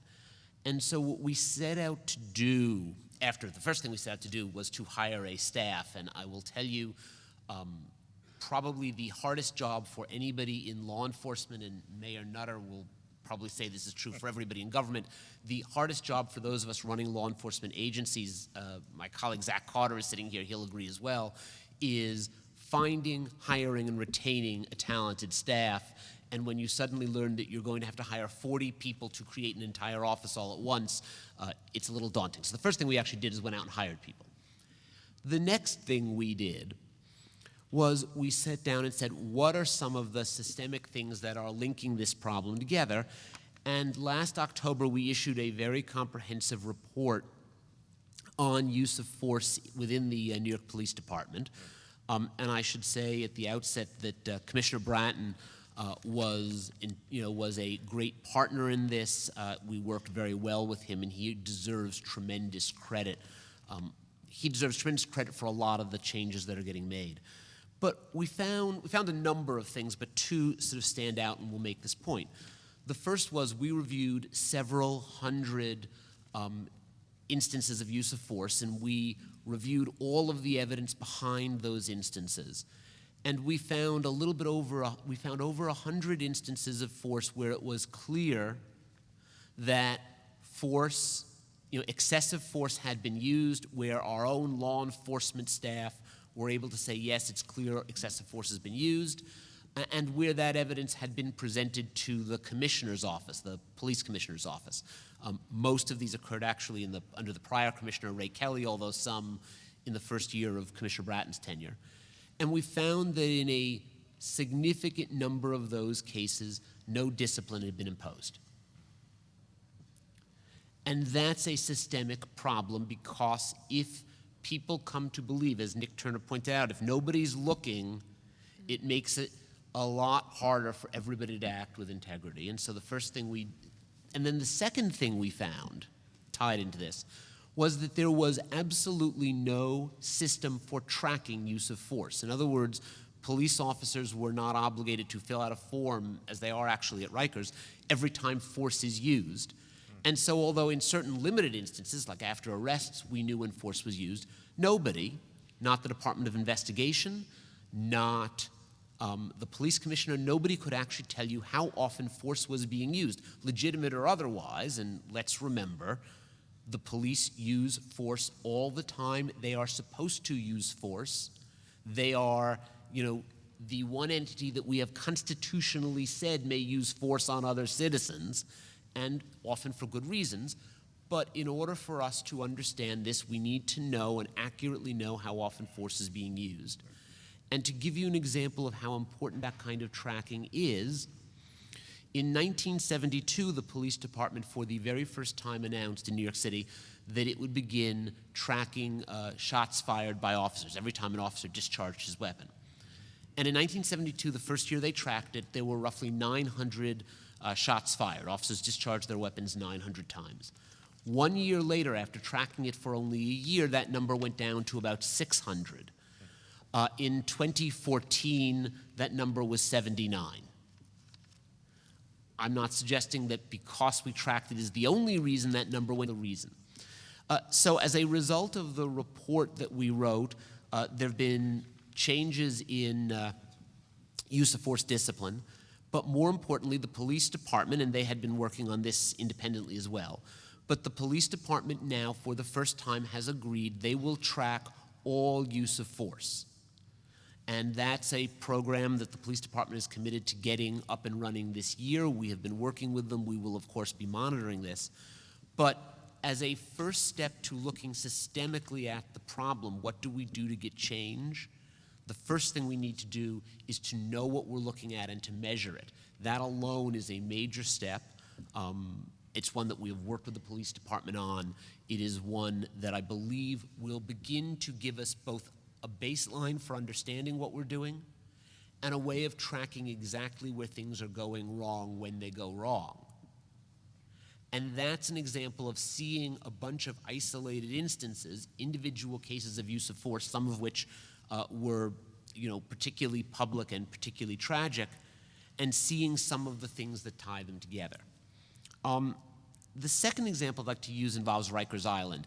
And unlike the NYPD-IG, which has really only been up and running for about a year, we have had an inspector general on Rikers Island, and we have about 30 staff who are out there permanently for a number of years.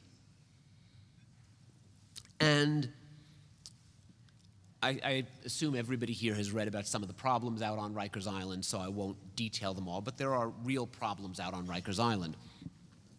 Every year, even under my predecessors, the Department of Investigation would end up arresting, a dozen or so correction officers for assault and violence, for contraband smuggling, for falsifying evidence.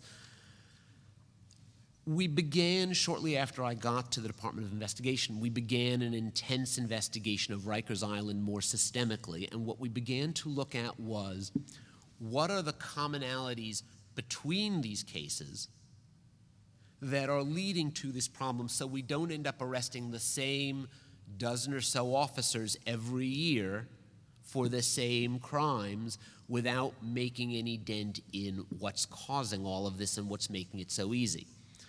And although we are, and over the last 18 months, we have in fact continued to arrest corrections officers. We've arrested 26 corrections officers and staff since we began our investigation in 2014, now getting close to 2 years ago.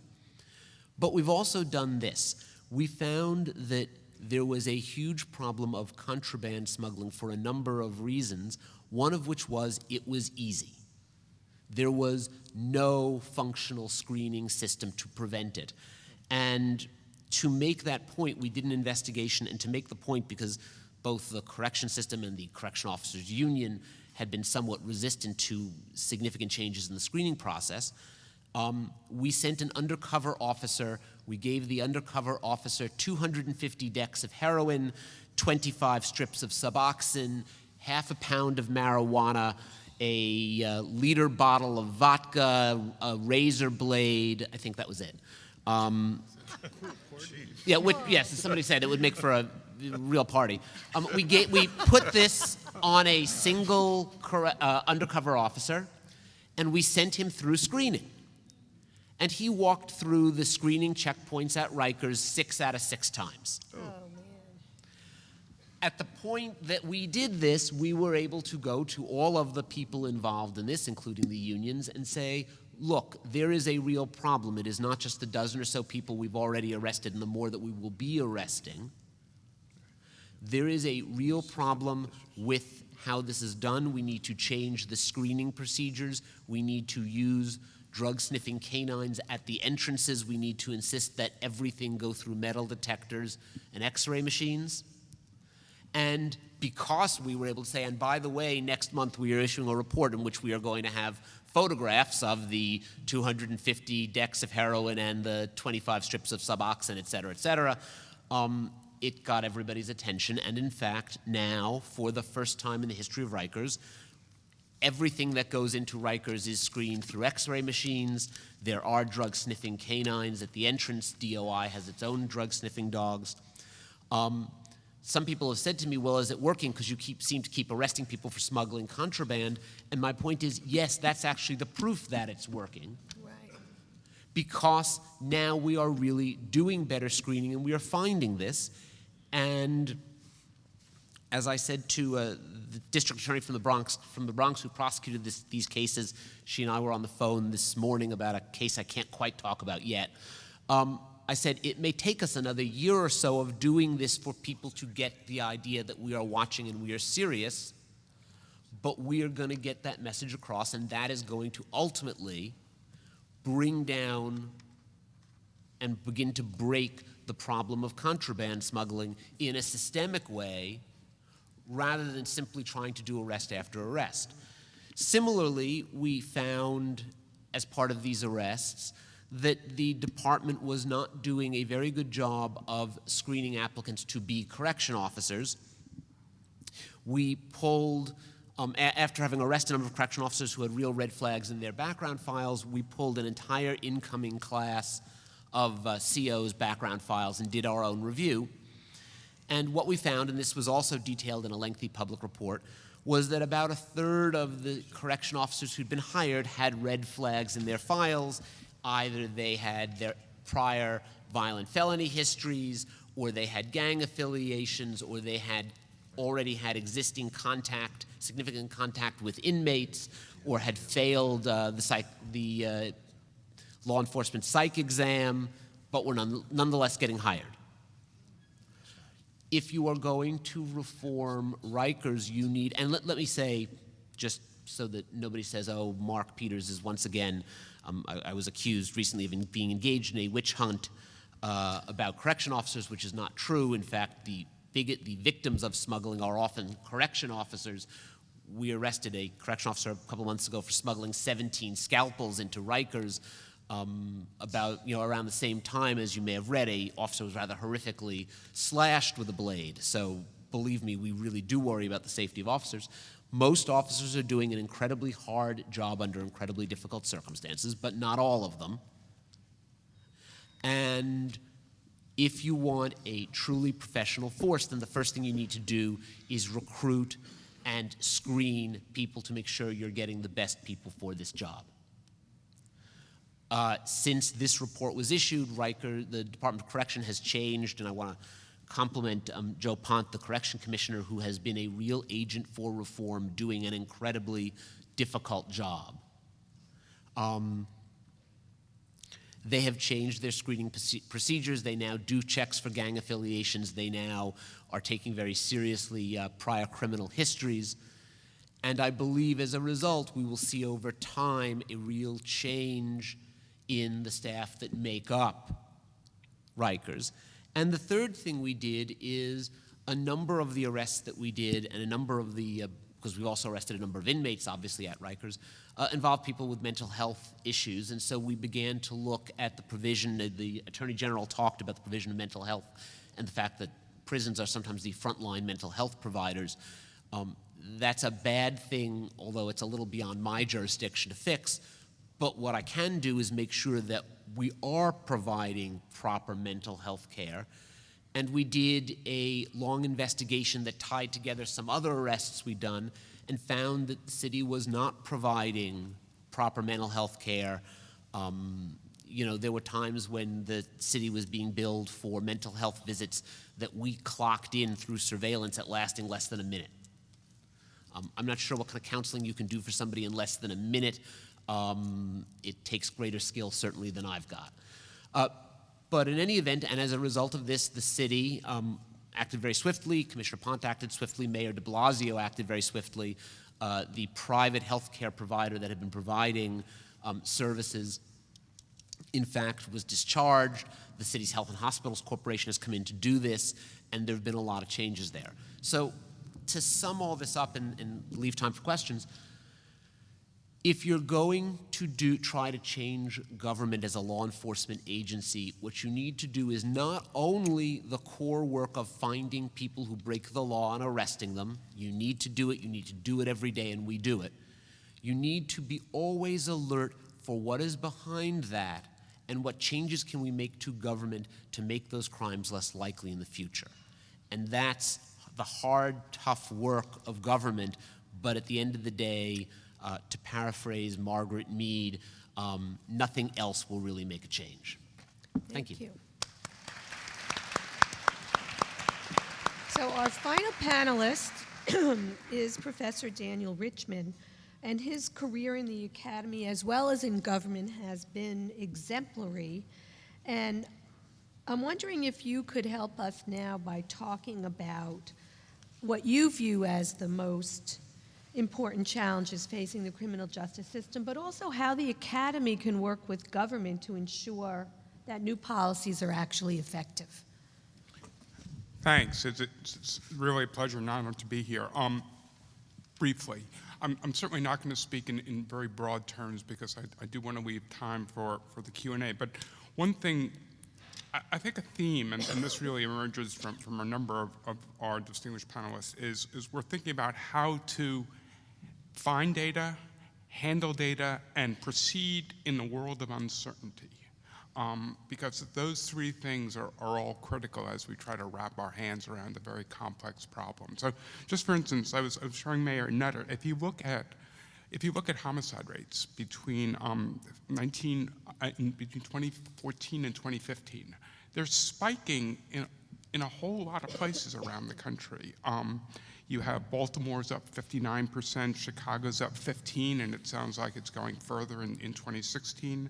Philly was up 12.5%. Milwaukee, 73%.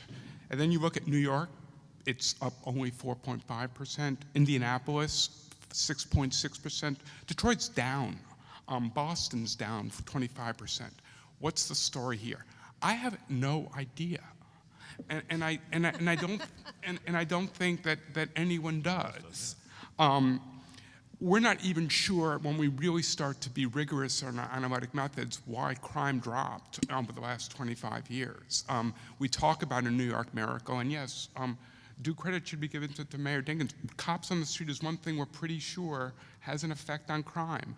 How much of an effect, how it balances out with other things, we are still fighting those wars out, and we should. I think part of good academic work, done by people with far better quantitative skills than I have, is just working out just correlation, forget about causality. So what do we do? In a world where we're not sure what's going on, we're pretty sure that the local stories are just going to be different, even with the recent spikes and probably in the national trends. We know some things. We know some things about programs that curtail violence. I was really heartened/depressed to see a fantastic meta-review that came out last year of the United States AID agency to basically export to Latin America our amazing expertise in what violence reduction programs work. It's a fantastic piece of work that really puts together studies, and you read it and say, we kind of know how to do this if we want to. Targeted deterrence, we actually focus on particular people, not neighborhoods, but people.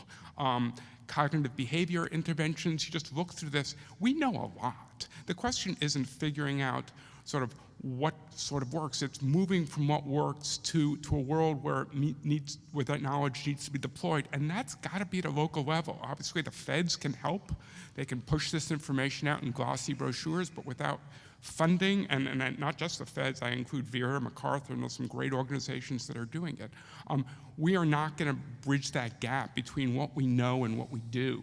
And that point about violence being really thinking about it locally, it applies to policing as well. Yes, it's very heartening for those who have been in this world for a long time to see a national conversation on criminal justice, and there should be a national conversation. On the other hand, national conversations sometimes scare me too, especially when you have a phenomenon that really has local roots. Yes, we should have the conversation, and I think it helps us mobilize activity, it helps us focus our attentions, and obviously there's some commonalities across locations. But I looked in the Washington Post last week. There was a perfectly respectable report put out by the Police Executive Research Forum about de-escalation for violence in police contexts. Basically nothing, with all due respect to them, not that interesting, because it really reflects what most good police officers or departments are doing around the country. And of course, what we get is a shot back from the Fraternal Order of Police and the International Association of Chiefs of Police saying, we professionals know a whole lot more than those people in the think tanks. And P.S., the people in the Police Executive Research Forum, those are the big city police chiefs who are reporting to these liberal mayors. And and they're more willing to sort of bend to popular demand. So there should be a national conversation. Let's keep it going, but let's focus on where we actually need to do work, which was in localities. I think some of the recent academic work that's really been interesting on criminal justice is how, there have been national drivers of incarceration in the United States, but they're local stories. They really are local stories. Yes, the Congress led the way up, and it would be great to see the feds helping lead the way down, and I applaud the Attorney General's initiatives, and it'd be great to see a lot more money backing them. But the fact is, this is going to happen at the local level. If you look across DA's offices, they act differently. States aren't drivers of criminal justice policy, it's counties.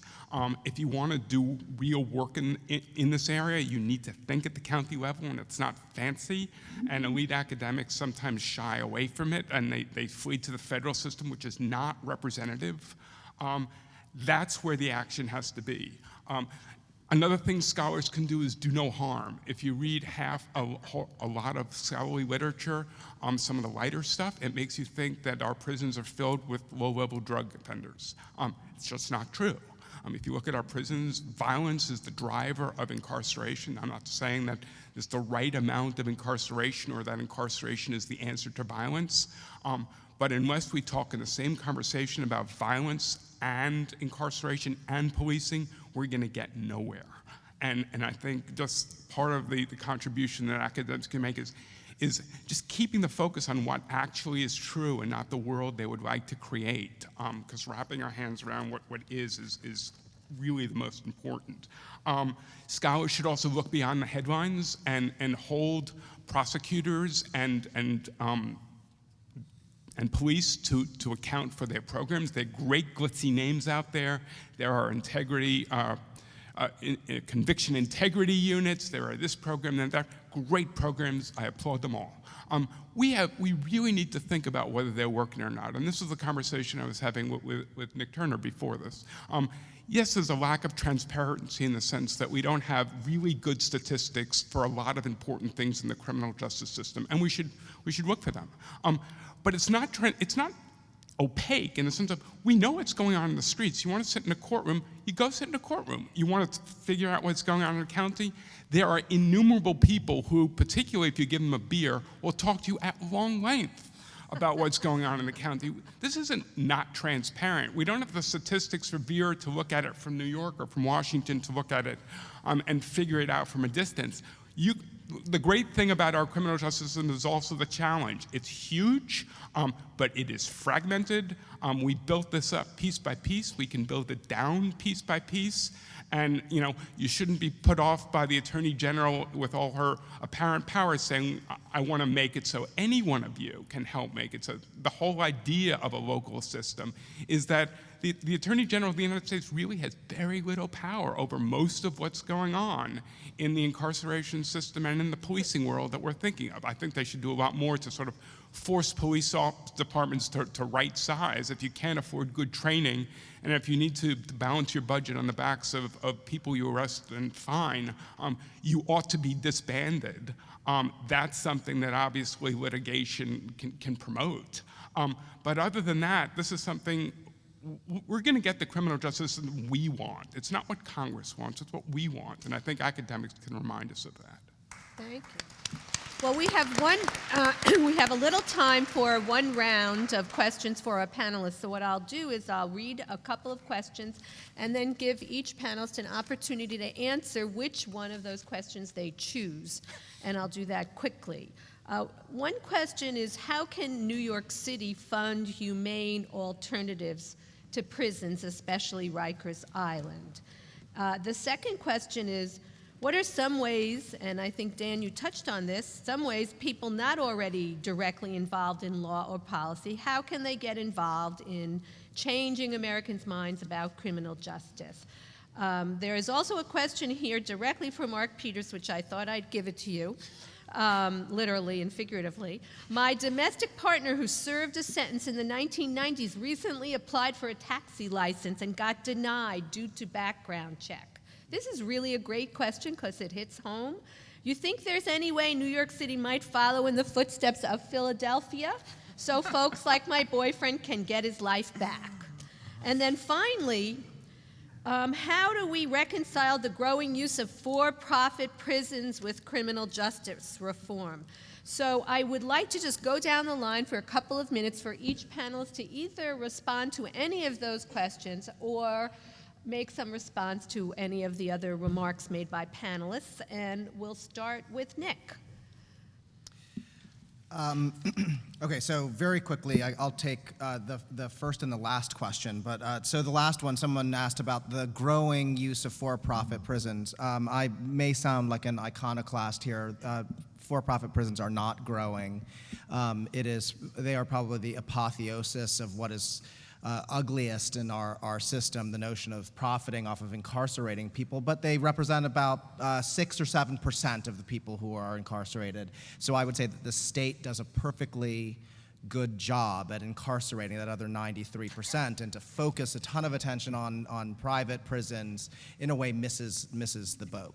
The first question about funding alternatives to Rikers, that's a big question that commission formed by Melissa Mark Viverito and chaired by former Chief Judge Lippman is going to try to answer. It's essentially called colloquially the Closed Rikers Commission, and I'm on it, and we'll look at things about how do you drive the population of Rikers down. It's around 10,000 now, and are there ways of driving it down so that you could imagine closing Rikers? You would have to create other facilities in the boroughs. There's an argument to do that. And then to also figure out how to use that money that it costs to operate Rikers, which right now is $1.3 billion. And if you add pensions and medical, it gets up to over $2 billion. Can you use some of that money to fund alternatives? Thank you. Mark? Well, I was directed to answer a question, and I'll do that in 2 seconds. I'm actually going to try to add a little excitement here by answering the first question and absolutely disagreeing with my friend Nick Turner. Spoiler alert, I'm right, and he's wrong this time. So the answer on to whoever it is that has a significant other who wants to drive a cab, New York City did in fact pass ban-the-box legislation a couple of months ago, so we have followed Philadelphia. I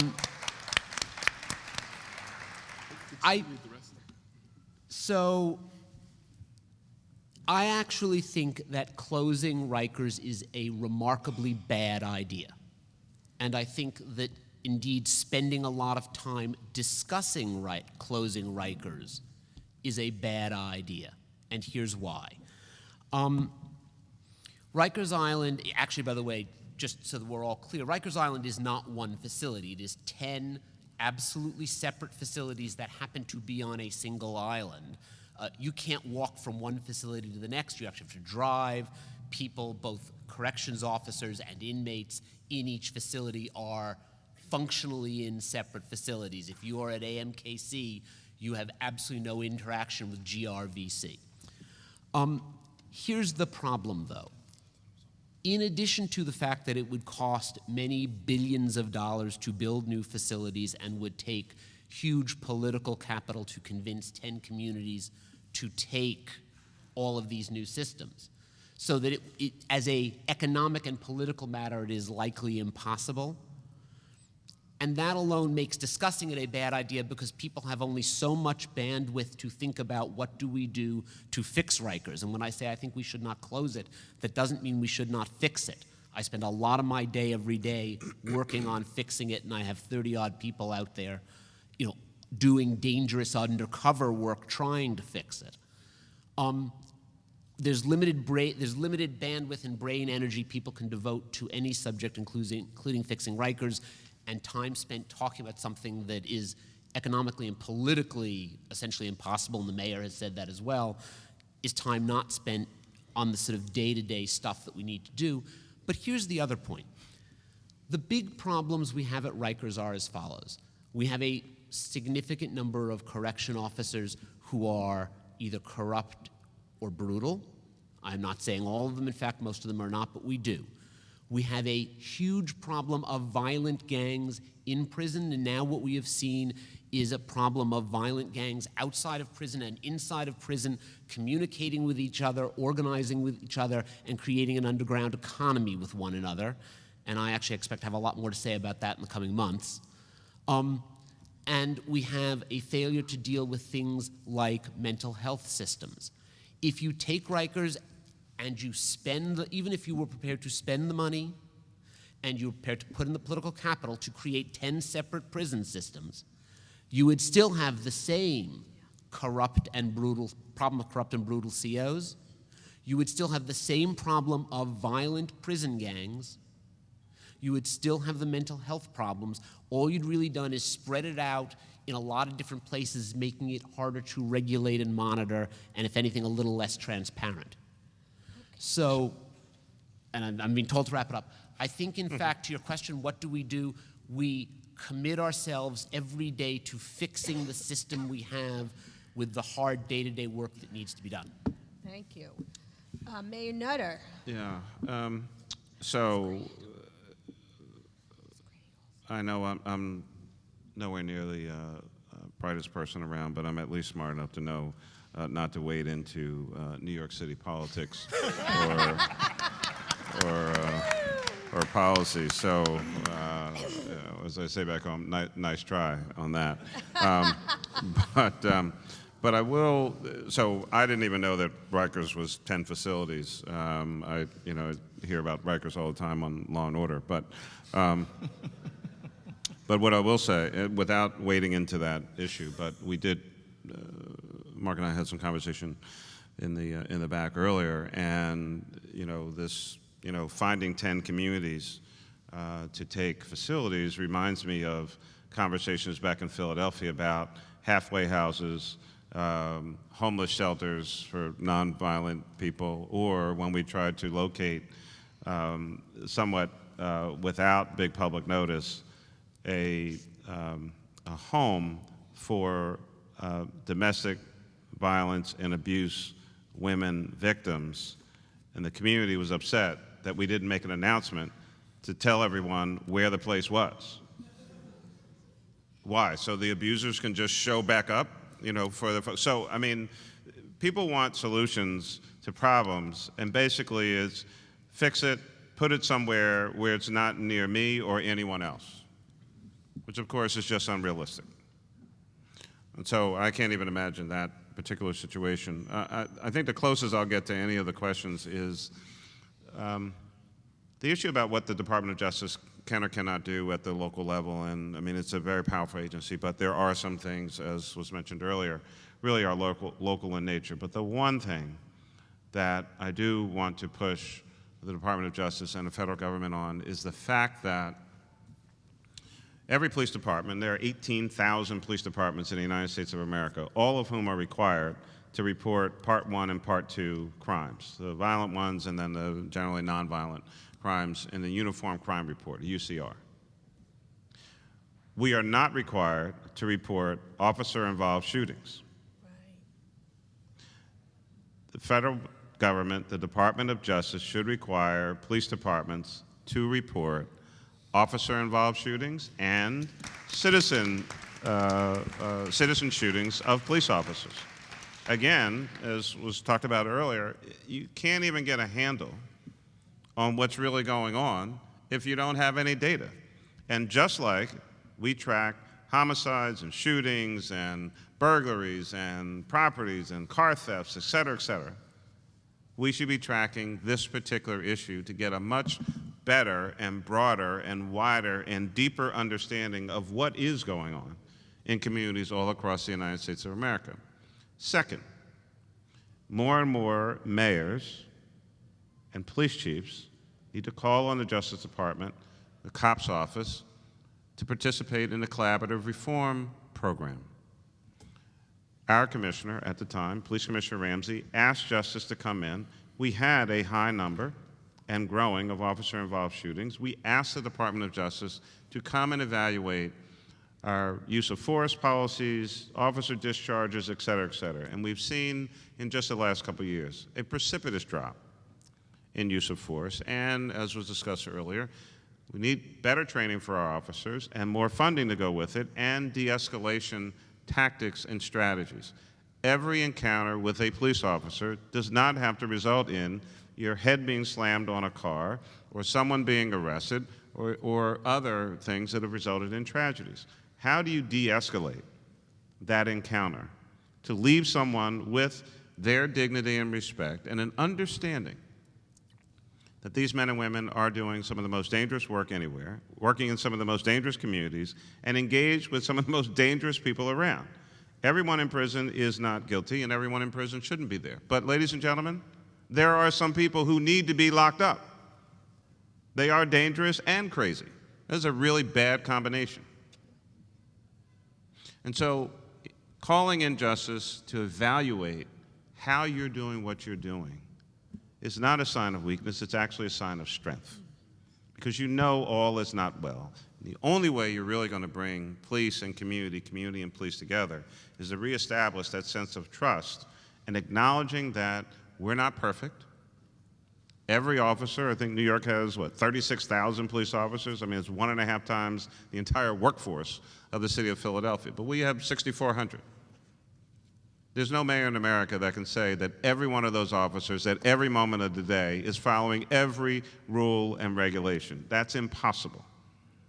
And so we need to get to the heart and soul of what's really going on in communities and also have people better appreciate and respect the fact that officers get shot, some officers die, people want to fight with them on a regular and daily basis, and they have families and they'd like to go home to their loved ones every day also.